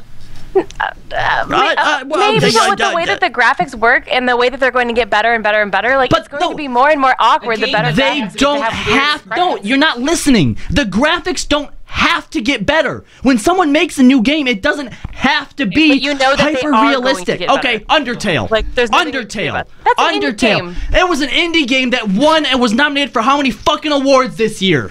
Yeah, I mean, that's a good point. Like, we have games that are coming out, and a lot of them are coming out of indie developers that have sprite-based graphics that are these sort of like retro-styled games and pixels. Yeah, come on, fuck indie games. I mean, all the Telltale games. Oh, that's not indie, but the first one wasn't it? But like specifically here, we have been talking about AAA titles. Even Square Enix, though, with making something like Bravely Default and Bravely Second, sort of tacitly admits that these classic gaming styles end up still having validity to them. So, but if Bravely Default was on the PS4, I'm not sure it would have done as well. That's an interesting question. I disagree. I totally disagree. $60 on the PS4, you think it'd have done as well? I would have played it. I don't know. I mean, maybe if the graphics were better. Well, maybe not $60, but guys, you know what? You're missing something out here. Okay, a game that perfectly supports Nika's theory about how a game has to have great graphics on a current generation console, or it's gonna flop. Minecraft. Oh, wait a minute. Okay, Minecraft is not an RPG. It's not the same thing. We're not just talking about RPGs, though, Nika. We're talking about just gaming in general, fighting games. How? Like I said, if it's an RTS or if it's a tactic style or something, I see the art and I see the focus of that going forward. But like honestly, the way that technology is going as we get farther into future, like it's hard for me to even believe that there's even going to be controllers in the future. Like we're just you're right. There might eventually we'll get to a point where we have jacks in the back of our necks. We hook into the Matrix, and age doesn't matter. But that's turn-based is like honestly, turn-based and not just turn-based, but like gaming as we know it will probably not even exist anymore. But so this argument probably doesn't even matter. No. It actually does matter, and you're actually highlighting exactly what I'm talking about, because you're right. At some point, the control scheme for how we control games is going to change. We have VR. We have things like touch screens, touchscreen iPads and stuff like this that already are changing up control schemes to a point that it is confusing and disorienting for us. And that is just going to continue. So it's going to be on a company to decide, okay, well, no, the controller scheme, the controller format is still a valid choice. I can still... For you know what? Here we go, Nika. For a certain segment of the population. What's the tech that they have? I forget which company's doing it, but it's part of the VR setup where you actually like stand in this thing and you can like walk in place. The Omni-Mill. The Omni-Mill. Okay, yeah. Nika. They come out with The Witcher 7. Okay, you have the Omni-Mill. It's all VR and everything. You're 50 years old. Okay, and then when you're at school one day teaching some kids, you're out at recess. Well, we don't have recess anymore apparently, but whatever. You throw your fucking head out. You tweak your knee. You fuck your knee up. Now you can't use the Omni-Mill. Now you can't play the new Witcher game because you can't stand up long enough to make any progress with it. What are you going to do? Yeah. Are you just done gaming forever now? I don't think controllers are just going to go away. If they are, it's going to take a really long time. But I see your point. Right.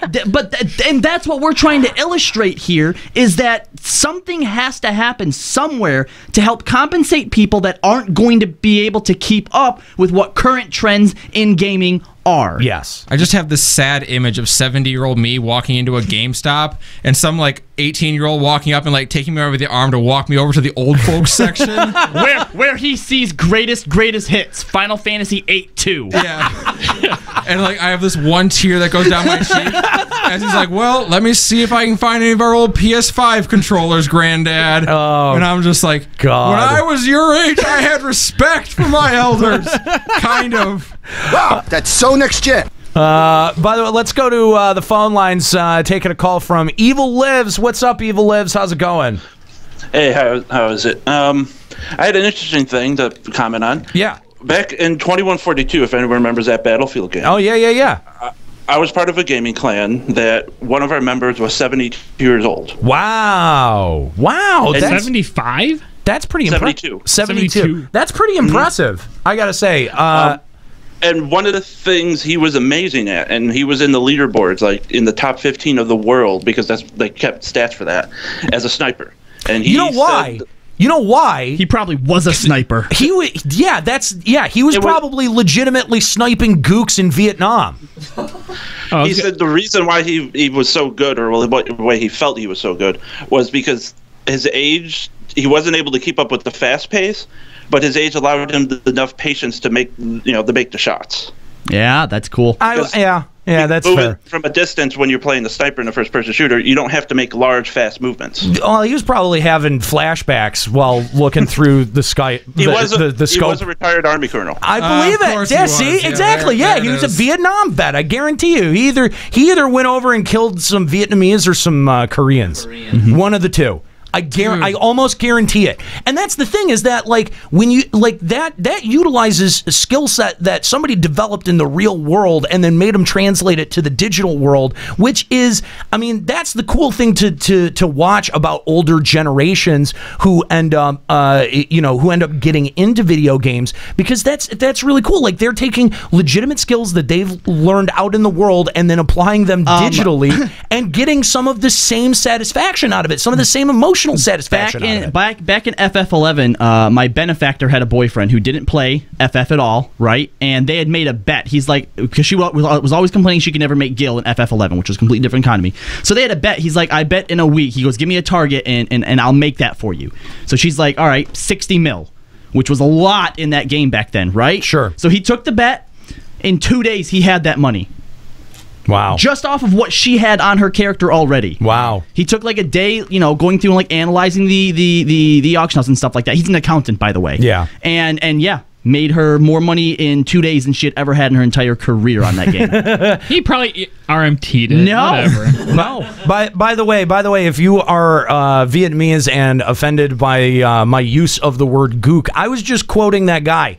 I was just quoting that guy because that's what they said when they were over there. I'd like to point something out in the chat really quick. Decibel says, guys, here's what's going to happen when we're too old. We'll just be replaced by new gamers. Truth. Well, obviously. Yes. Duh. But that's again, what we said earlier, you're losing out on potential revenue. Yeah, that's exactly it. Is that there's not going to be a time in our lives where we're not gamers. Like, yes, there are always going to be new gamers. There are always going to be kids born, so therefore there will always be new gamers. It's going to be different because we're thinking of a world where literally nobody doesn't know how to operate a video game, which is going to be very different than the world we're in now. Yeah, there's going to be plenty of companies that are going to look at the market and say, well, every company is trying to get that 12 to 18 demographic, but there's a 40 to 60 demographic right now that is right touching. for the picking. Yeah, because right now, obviously, people in that age generally aren't playing games. I disagree. We're 80, especially, there's going to be literally a demographic for everyone to play games. So I disagree. Facebook and Bejeweled is tapping that demographic hardcore. Yeah, the current one. But when we get to that point, that's not going to be enough. It's not going to be us. So you know what the stray is going to be for our demographic when we get elderly? Remakes. Like, we're going to get remakes. But that's already happening. But the thing is like that you look at game companies in the way that they're already trying to cater to soccer moms to pull them in. Like that for a while, a lot of the stories that we read was that the gaming, the quote unquote gamer demographic is changing to start including more soccer moms and stuff like that. And so certain game companies were making content to specifically appeal to those types of people. But there's a great meme out there that says today's gamer girls are moms of tomorrow that can understand that an online game can't be paused. I saw that. it's an excellent meme, and this is exactly what I'm talking about, is that the people who are playing games now are eventually going to be, if they're not already, parents. And they're going to be they're going to start aging and still going to want to play video games. Yes. One of my favorite stories was a daughter asked her, nearly 40-something dad about his Pokemon cards. And the wife's like, you should have seen his eyes light up as he ran to get his old collection out of the attic, and then they spent 4 hours going through them. Some of my 5-year-olds don't believe that I have Pokemon cards. And the thing is that because I've kind of banned them from my classroom because they're literally so distracting, my kids don't listen to anything. I told them at like the end of school I would bring mine, but like all the time they're like, do you really have Pokemon cards? What's your favorite card? And of course I'm like, I have like the original generation cards. Yeah. And these kids are like, do you have mega super powerful Charizard EX Mega 4? I'm like, what? You're like, he's a poser. That's not a real Pokemon. I went over to my friend's house and they had their niece there. She's 7. And while I'm over there, she walked up to me. She's like, do you know who Jigglypuff is? And I'm like, yes, I know who Jigglypuff is. What the hell's the matter with you?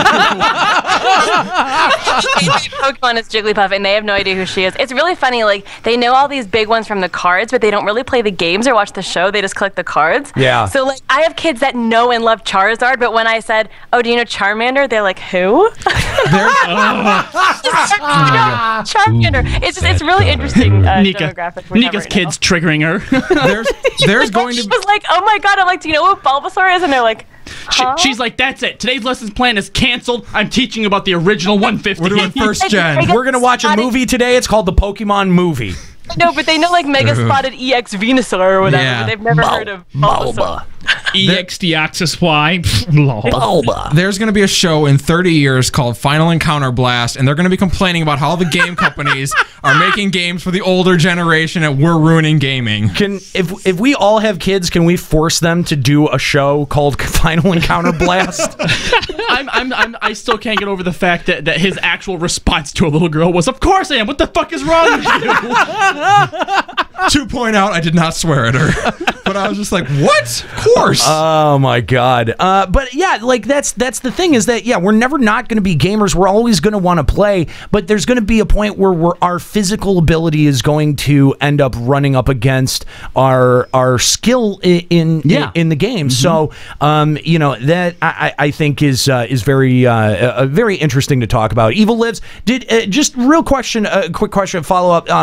Did you ever notice like a difference in the way that this guy would like approach playing the game or approach being a part of the group? Like, was there? Could you tell that there was a generational divide between your other teammates and this guy? Yeah, he was a lot more disciplined, I would say. Yeah. And he also cursed a hell of a lot more than any of the younger ones. Guys, there was sorry. He was one of the best people to. He was able to herd the cat, so to speak, a lot better than some of the younger members of our group. I can imagine. Yeah, they probably had a bit more. Well, I would hope they had a bit more respect for him patient. too. And I'm sure he had a lot more patience. Thank you, Evil Lives. Thank you for the call. We appreciate it. And I don't remember his name. I don't know if either of you two were, but he was in Covered in Bees. But we had there was a German player that would show up every once in a while. Clubber? Was it? No, I don't think it was Clubber. No, he came Clubber was the only German one that I remember. He came on Paladin a lot. He was a Mithra, but I know that he was actually in his late 50s, maybe early 60s. I remember that there was one day. Ring free.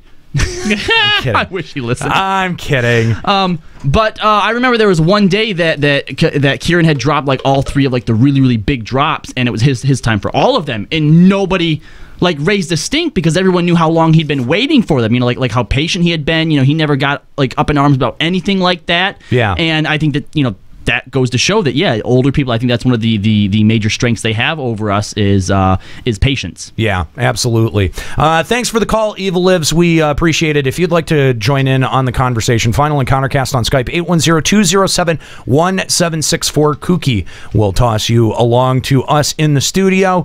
I just this is something that I end up thinking about this a lot. It's not a position that I had kind of really looked at or thought about before that physical limitations would start affecting what people can do. Yeah, absolutely.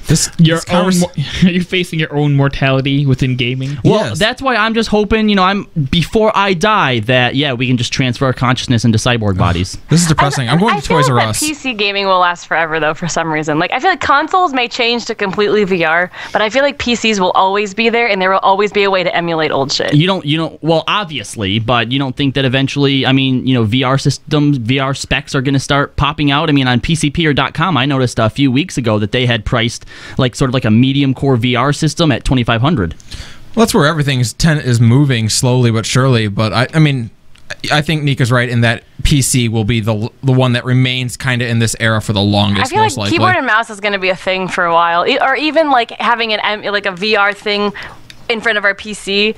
I think there will always be. I don't know. I think screens will change, but I don't think that our input method for PCs will end up changing much. The mouse and keyboard is, I think, going to be around for a while. Because the PC is applicable in so many places beyond just gaming. It'll keep it grounded there for a long time. I am still banking on a little bowl of gel that you put your hands in and it just reads your electrical impulses. See, like the thing is, like when I think about VR, though, I think about like you were talking about the big full body, like where you got to run around. Yeah, the Omnimil. I so don't want that. That's exact. No, fuck that. This is my exact same reaction with the Wii. I don't get up off your couch to play a game. Why? All right, okay. I don't want that. I want to sit on my fucking couch. We can affix a harness to the ceiling so you're not actually standing on it. It's kind of just holding you there. Just give me the fucking controller. You still have to like move your legs. I want the Omnimil as an option. I don't want it as a requirement. God. Yes, yeah. Like, because there will be times where you're going to be doing a first-person shooter, and with the Omnimil, this could probably be pretty badass, yes, and I'll get a workout. $8,000 optional you know what? peripheral. I could see an episode like this happening, right? And then Pokemon Go comes out. Nate's sitting out like on his couch. He's just kind of let me take a look at it. Oh, there's a gold duck down by the riverfront, huh? He shrugs as he's walking out the door. He looks at Fritz. You speak a word of this to no one. I can see just him getting really, really mad and throwing his phone out the window. Well, I don't know about that. That seems like a very expensive, poor decision. Maybe he would just throw the phone at. I was gonna say, because it's not like a Nero or Nate makes poor life decisions. No, but I feel like I might like tape the button up, you know, like next to some treats or something, and be like you know, like if it pops up on my phone and have him hit the button, just automatically hits it. Yeah. Anyway, so yeah, again, if you want to call the show, Final Encounter Cast on Skype 810-207-1764. So last episode we talked a bit about Toby Turner, aka Tobuscus, and his situation that he finds himself in, and I kind of want to talk about this because it seems like there is some backlash against the idea of YouTube channels talking about YouTube drama. PewDiePie made a pretty specific video calling out, you know, YouTube drama and seemingly calling out Keemstar of Drama Alert. And, you know, I feel like this is a good point to talk about this because of the AMA on Reddit that we did, where we talked about the idea or approach that we have with our content.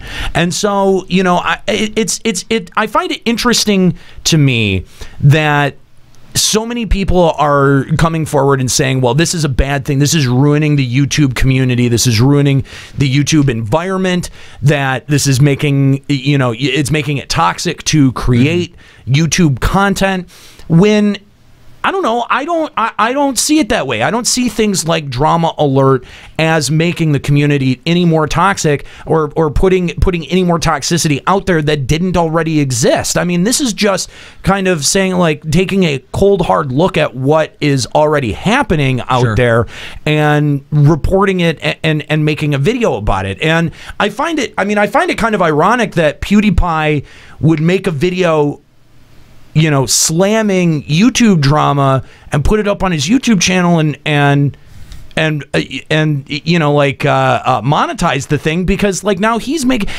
criticizing people for making money off of drama. Off the drama, and he's essentially doing the exact same thing. Does he call himself out for it? I don't. Not to my knowledge. Well, then yeah, he's dead. I mean, here's the unfortunate truth of it is, like, people don't make videos that no one watches. That'd be a lot of effort for nothing. People make these videos because people watch them. Yeah. You respond to the audience. That and that's the thing, is that it's not like there aren't views towards these videos. They're racking up millions and millions of views. Yeah. You know? So it's not like there isn't a demand for this type of content. There is.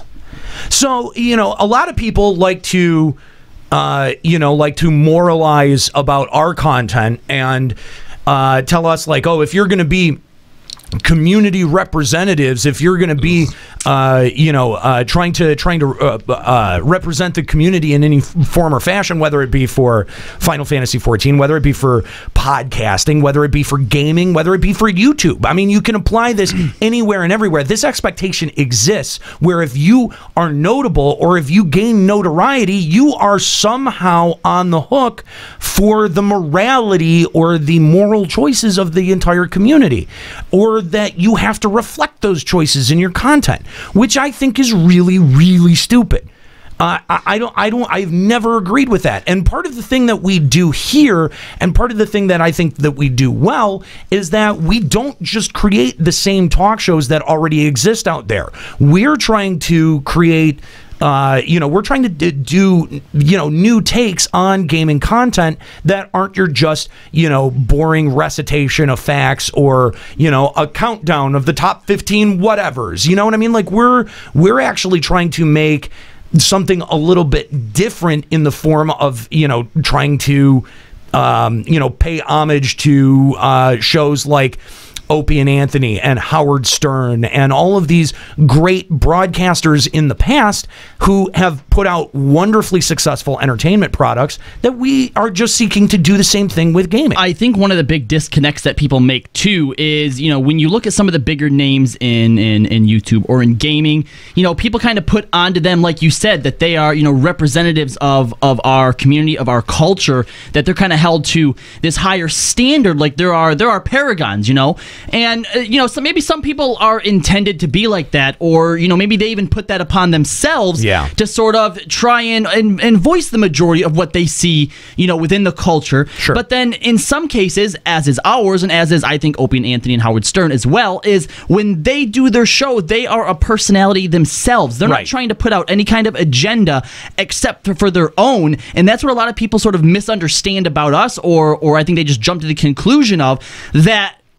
In the case of our Final Fantasy XIV podcast, they look at us and think, see, this is why everything's so toxic. They're that part of the community. And, maybe in the way that we act, that's the way we get lumped in, but we don't pretend to speak for anyone but ourselves. And the same thing when we do this show. A lot of people might email in or call in and berate us because of ways that we treat certain subjects, right? Or we don't give it enough credit. We don't give it enough time. You should have, looked into that more if you're going to try and put information out there. But that's not what we're trying to do. Yeah, when we run through gaming headlines, like, we're not doing that to recite information for you. I mean, we're just kind of like, we're giving ourselves stuff to talk about. Yeah. Like, it's not that we necessarily have all the facts. It's to bat it around the room. Have fun. Yeah, and to talk about it. Like, the thing that I think the thing that I think bothers me is that, like, I've had more fun doing this show and doing the new version of Limit Break Radio and Refresh. I've had more fun doing these shows than I ever did doing the original versions that we had come up with. Mm-hmm. And it took us a long time to just really just accept who we are as people, accept who we are as performers, and really kind of get on this same page where we really feel like what we're putting out there is a good representation of us us as people, as opposed to what we think is the most morally justifiable version of us, or the most morally defensible version of us. And that's what a lot of people want to do, because they're either afraid of putting themselves out there because they're afraid of what people are going to think when they find out what they're really like, or that they're trying to protect their brand and they want to cater to the middle of the road and the most amount of people. Right, and more power to them. I mean, obviously that's, I think, a formula that works the most, right? It works very well, yeah. But then you run into situations like what Toby's facing right now, where if something that isn't aligned with the persona that you put out there comes out, you're in fucking trouble. Yeah, it really topples your entire brand from the bottom up. And yeah, and I don't think that YouTube drama videos, like, there's nothing wrong with that. There's nothing with there's nothing wrong with talking about meta issues inside YouTube. YouTube is creating its own stars and celebrities that they want it at some point. On some level, you want this kind of coverage. Like, if you're making YouTube videos and you're putting yourself out there as a personality, like, you want this kind of attention. You want people to pay attention to you like this. And one of the things that I learned about running the FF11 show versus the FF14 show is, man, when I felt like back in the 11 days, I felt like I had something to lose. Like, I had this relationship that I wanted to maintain, and I had a job that I wanted to maintain. I wanted to, I didn't want any of the things that I said on the show to ever affect my reputation professionally. And the thing is though, is that actually those being uptight about those types of things led to a lot more internal drama and internal conflicts with us as hosts than we have now. I mean, why do you think that you get almost the same cast every single weekend that you tune into the show, whereas in 11 we couldn't keep the same fucking people from week to week? We couldn't. It would change every fucking time. And we've explained it that, like, look, yeah, we have lives, we have jobs, then we have other other responsibilities that we have to meet, but at the same time, though, because of, you know, things like the support, and because we're doing the show the way that we want to, there's way less internal conflict. There's way less internal drama. There's way less internal strife than we had back in the 11 days. And I think a lot of that can be attributed to our much more cavalier approach to the way that we produce the show. It's not that we do less work. It's not that we do any amount of, you know, like we do the exact same amount of work. It's that we don't sit down and spend time worrying about how everything is going to be received. You know, we're sitting here having this great meta discussion here, right? And really diving sort of deep into some feelings. And all the chat cares about is Nika's fucking hair. My hair is beautiful. Thank you. God. Oh, priorities. Nika, from now on, you either have to wear your hair up, hidden in a hat, or chop it off. It's too much of a distraction. I look like a pissed off Carrie Fisher. I'll take it. Fair enough. The old version. You need to get someone to specify on that one, Nika. Yeah, again, YouTube drama, you know, not a. I think that it's being overblown. It's the current scapegoat and the current easy excuse. And everyone's trying to ride that wagon for content. Everyone is. Yeah. And I mean, some people will succeed at it, others won't. But I mean, it's no different than what you see in the real world with celebrities. That's true. It is just a reflection of the evolution that other forms of media have taken, whether it be TV or movies or whatever. You know, like that. All mediums have sort of had this similar evolution. Yep. Willie Zoot here knows our pain. I'm waiting for Nate's mouth to fall off. Aren't we all? Fingers crossed. Let's go back to the phone lines. We've got Teresa calling in. Teresa, how's it going? Hey, hello. Hey, thanks for calling Final Encountercast. Hi. Hey. I just wanted to get back on the older gamers. Yes. I've been playing video games. Well, they were not called video games back in '75. It was like Pong. Right. But it was the start. Yeah. And Dad brought it home, and I'm going like, well, this is interesting. And I mean, I played up to Atari. And how old were you when he brought that home for the first time? I mean, because you can. I mean, I was 10. You were 10. Okay. Yeah. 10. Okay. And so I'm starting to think, well, how am I gonna? The older I get, how am I gonna play video games? Right. Y'all still got a few years left on you. Exactly. Me, I can't even play 10 because, you know, my back starts hurting. I have to go to the restroom. See, you thought that was a lame joke that I made. That's legit. Yeah. It is legit. And so I would love to see VR in my time, but I don't think it's going to happen. I'm talking about Sword Art Online VR. Not to that extent, no. Come on, you can't be a day over 30. You got time. Oh, you're a sweetheart.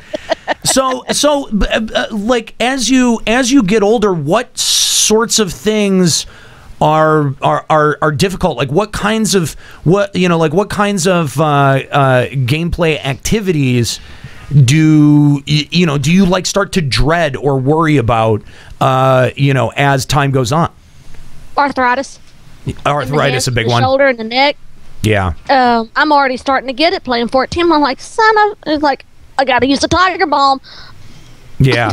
Well, and I mean, we're gonna have a whole new generation coming up here that's gonna be dealing with real problems with God, well, carpal tunnel. Carpal tunnel. Thank you. Carpal tunnel. Imagine what carpal tunnel is gonna be like for us when we get into our 60s, 70s. I always thought growing up that being a gamer and all the work with controllers and stuff that always made my joints stronger, good and strong. Because I was told from a very, very young age, because I always crack my knuckles, that I would get terrible arthritis from it. That's not true. I was gonna say I don't know when it's supposed to kick in, but I don't ever get any pain in my wrists or my hands or anything. I mean, it could be all the masturbation that I do as well, but I'm just saying I think that I have pretty strong. I've started getting carpal tunnel in my third finger. When you physically can't play a game like Dark Souls, it's death isn't just a mechanic. It now becomes the wall that you can't get around. Will be the games for 80-year-olds because they can't keep up.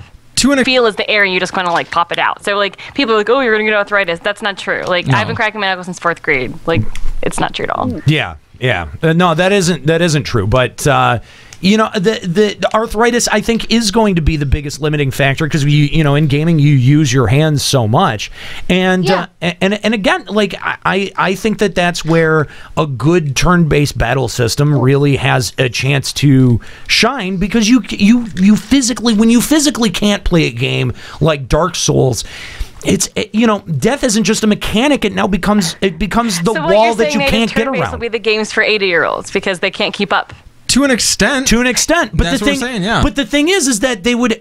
It's not like they would have to be pandery, right? Like you think of like an old person's game, you know, like you think that it would like pander in some form or fashion, but the thing is that we've been raised with video games our entire life, so no, I don't think it would have to pander. I think it will. I think by the time that we are 80 and we have arthritis in every joint in our body, they're going to start releasing games akin to the original Final Fantasies to just pull on our nostalgia and do our turn-based, because we can't play. But they're already doing that. They've already re-released every Final Fantasy game. By that point, by the time that we're old, they will have re-released every single Final Fantasy. Re-released? Yeah. We're going to get the remake of Final Fantasy VII, the remake, and I'm going to have this whole fucking blow up all over again. Like, what the fuck is your excuse now? Because you can't remember. You'd have Because we're still doing Final Encounter cast at that point. I'm not necessarily saying they'll re-release the Final Fantasy games, but what I'm saying is that like games that they start to create that are aimed at the like 80-year-old demographic will be along this vein, whereas the ones that are aimed at 20-year-olds will definitely not be turn-based anymore. That's actually a decent question, is because like I think about like what's pandering to like an old person. Like I remember my grandfather, he had Wheel of Fortune on his PC. Oh my god! And he played the hell out of Wheel of Fortune on his PC. My grandma and grandpa used to love You Don't Know Jack on the PC until they memorized all the fucking questions. And now what they play is a game called Chuzzle, which is these little fucking like furry things with eyes, and it's basically like a Tetris Bejeweled type thing. So fucking annoying. And that's the thing, is that like those are the types of things that you think of like a pandery old person's game, but I think that the definition of that is going to radically change moving forward. I'm actually considered pandery to us. I'm gonna call Chris out here. There was a while he just got here. There was a while where there was a little unspoken rivalry between Chris and my grandparents on a few different Facebook games where they would constantly try to top each other's score, like in Candy Crush. The dark secrets come out, Chris. I was a lot better than they were, but they were unemployed, so they just like could do it all day. My grandpa worked. He got up at 5 or 6 a.m. every single day and went and worked for 12 hours. So fuck you. And Chris, there's a difference between unemployed and retired. Whatever. Is there really? There isn't. There is actually. Yeah. You're not working. There's an entire legal designation between them. Yeah, you 3 months ago was unemployed. Them collecting Social Security is retired. So you're saying that I was also retired, but chose back to go to work. I was saying you were involuntarily retired and not being paid anything. Well, but what Willie Zoot says Metal Gear, tactical geriatric. But that's a great question. But like, what is a game that panders to an older demographic look like? I mean, yeah, we've kind of like identified, you know, some of the mechanic aspects, right? But I mean, like, does that mean including an older? In the future, pandering to an older demographic is going to be releasing turn-based games all over again. Because when we're 80, you're gonna be like, man, there hasn't been a turn-based game since I was 30. And then when we're gonna hit 80, and they're gonna be like, all right, time to pander to the 80-year-olds. Release turn-based games again. Right, but that panders to a physical limitation as well as a nostalgia play. But maybe we have Mario being 80 years old, and every time he jumps, he goes, "Oh my hip!" That was actually that actually, Teresa, was going to be my next question. Is do you connect with an older demographic audience by aging the characters in your game? Like, do you have to have older characters? Mario with old white hair. Right, like I mean, Mario and Mario Jr. to bring the old generation and the new generation together. Think about. Are you saying take the characters we know and love now and then make them older, or when they create new games, use older characters as the main characters? Either or, because the thing is that, and what we know for a fact is that we develop very strong connections to the main character, very strong connections to our avatar, and if that option exists, to either create someone that's older or to have an older protagonist, I think we end up seeing much more of ourselves in it. We talk about so much about having ourselves reflected in our avatars in almost every game that we play right now. I mean, there's already a lot of games with older players. Like, look at Old Snake or Geralt in The Witcher. Like, they're already old, and just because I'm a young woman doesn't mean I don't see any of myself or anything relatable in those characters. What I would buy the shit out of at any age, as much as I'm against the remake, I've loved all the extended stuff. If in 60 fucking years, Square Enix or whatever the fuck they are by that time, EA Square, whatever, releases Final Fantasy VII, The End Days, where the live stream is officially dried up and Cloud has to blah, blah, blah all over again, I'd buy that. All right, Nate, serious question. Talking about MGS4, how much would you have liked MGS4 if it came out when you were 65? And now Snake's old, just like you are. See, yeah, and that's a good point, because when I introduced my dad to Metal Gear Solid, he didn't play it, but he watched me play it, and he got kind of into the story. What started it was, he saw me playing Metal Gear Solid 4, and he goes, "Do you think that looks a little like me?" And I was like, "Yeah, it looks creepily like you, Dad. It's really eerie." And did he do the voice? And he sat down. No, he didn't do the voice. But the thing is that I think that there is something to that. We do want to see ourselves reflected, and if your game is squarely targeting an older demographic, I think that you can age those characters, because most of the characters that we have in games are anywhere between their late teens and their late 20s. You don't see very many protagonists that are like Geralt or like Old Snake that are old like that, and when you do, that is the subject of a whole lot of debate and a whole lot the reason, I think part of the reason Kojima went with Old Snake or decided to do the accelerated aging plotline is because he wanted to shock people. He wanted people not to immediately make that connection with that character and earn that connection over time. Yeah, I'm replaying Final Fantasy IX right now on Steam's version, and they actually have a new character naming screen where it tells you, their name, their age, and if they're right or left-handed. And all the characters in that are ages 6 to 16. What? Yeah, Eiko and Vivi are 6 years old. That makes sense. I figured that. Garnet and Zidane there's no way that are 16. Freya is definitely older. Sorry. No, you're right. Freya was 21, I think. Probably Amaranth too. Steiner? I think he's older. Yeah, Steiner, Quena, Amaranth. They're all. My bad. Steiner, I don't remember, but still, Steiner's got to be older. I don't think I realized that Eiko was 6. Twilight years. You didn't realize Eiko was 6? No, 9 or 10 maybe, but 6. Whew.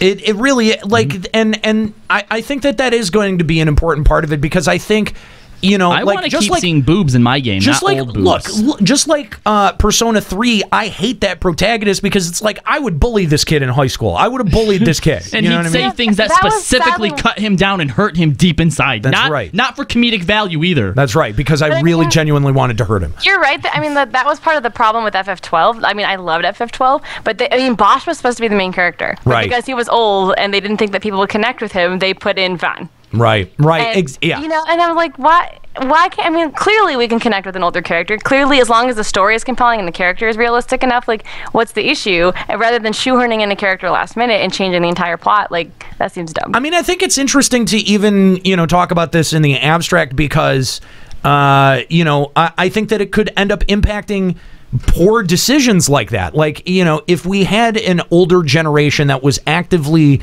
into playing games, I think it would have, you would have had more support in the room for keeping Bosch. For keeping Bosch as your main character. Absolutely. Because you also have to remember that every video game is not made in a vacuum. It's made with sometimes thousands of people coming together and collaborating all of their talents on one product. And with that many moving pieces, there's a lot.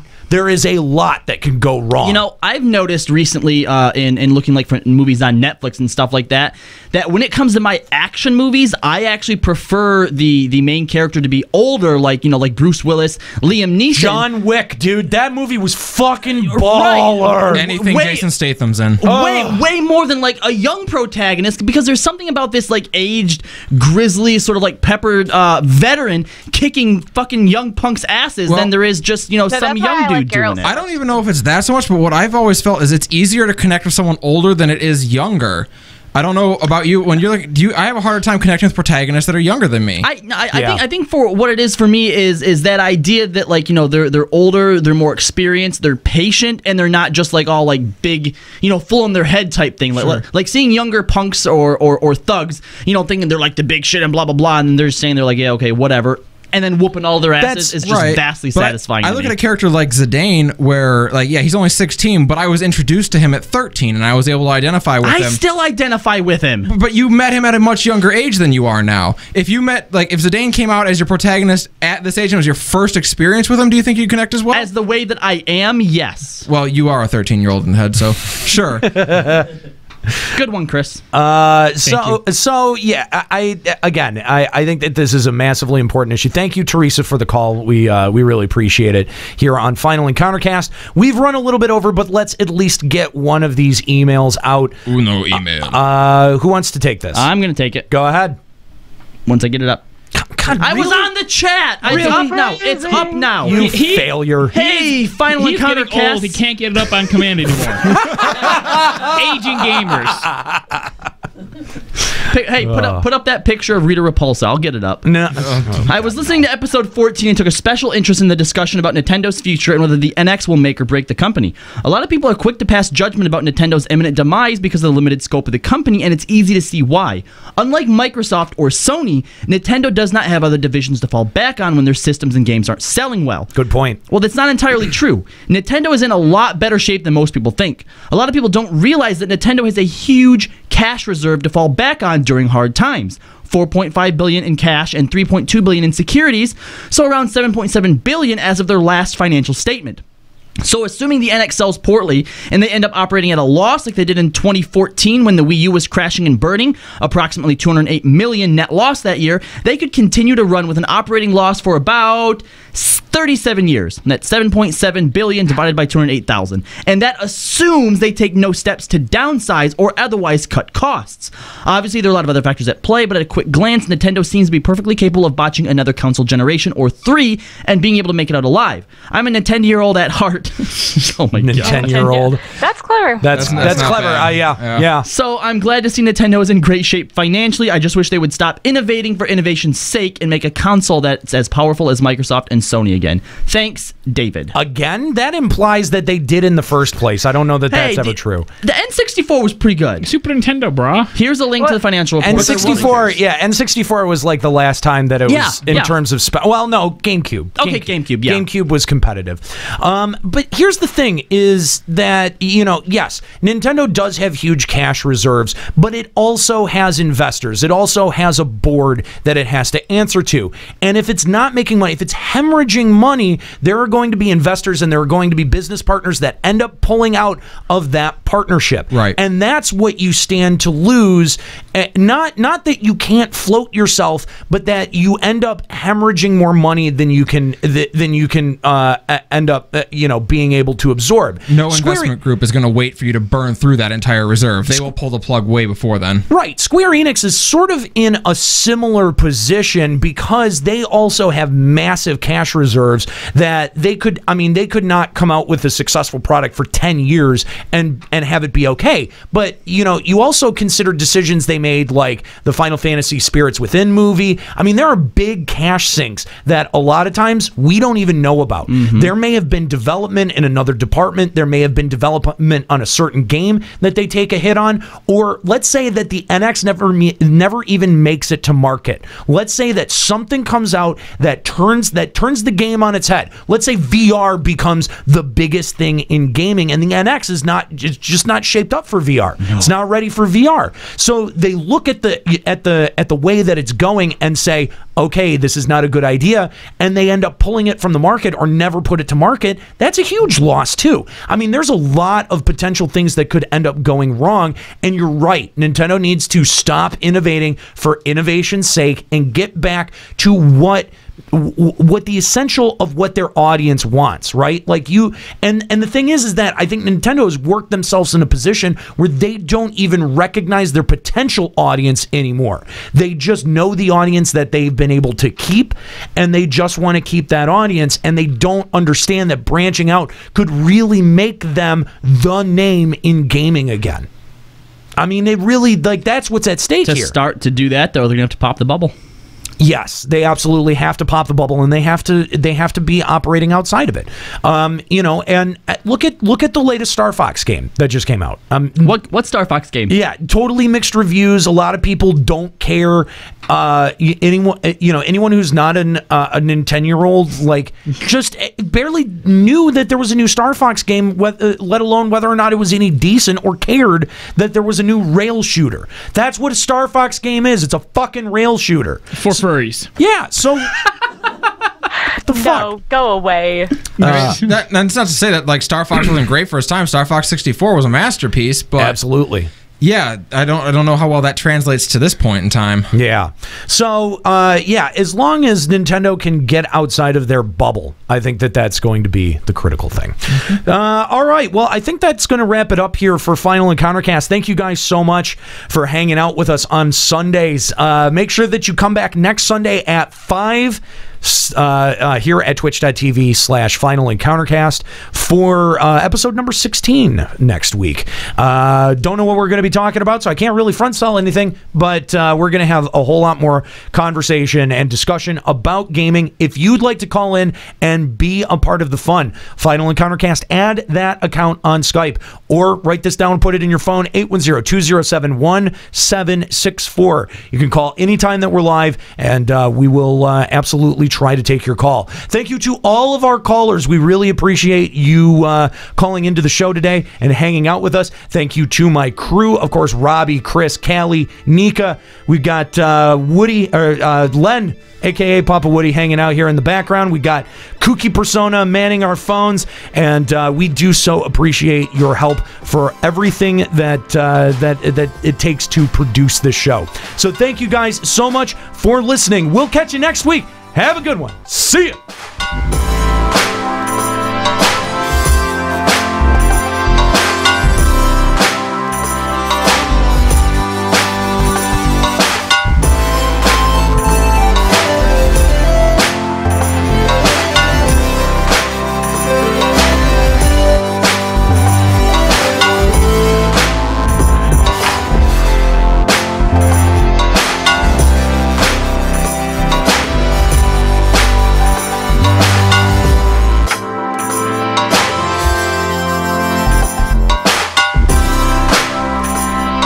Final Encountercast is a production of FinalEncountercast.com, Limit Break Radio, and Bender Media Productions. Today's episode was produced by Kooky Persona and Nate Bender.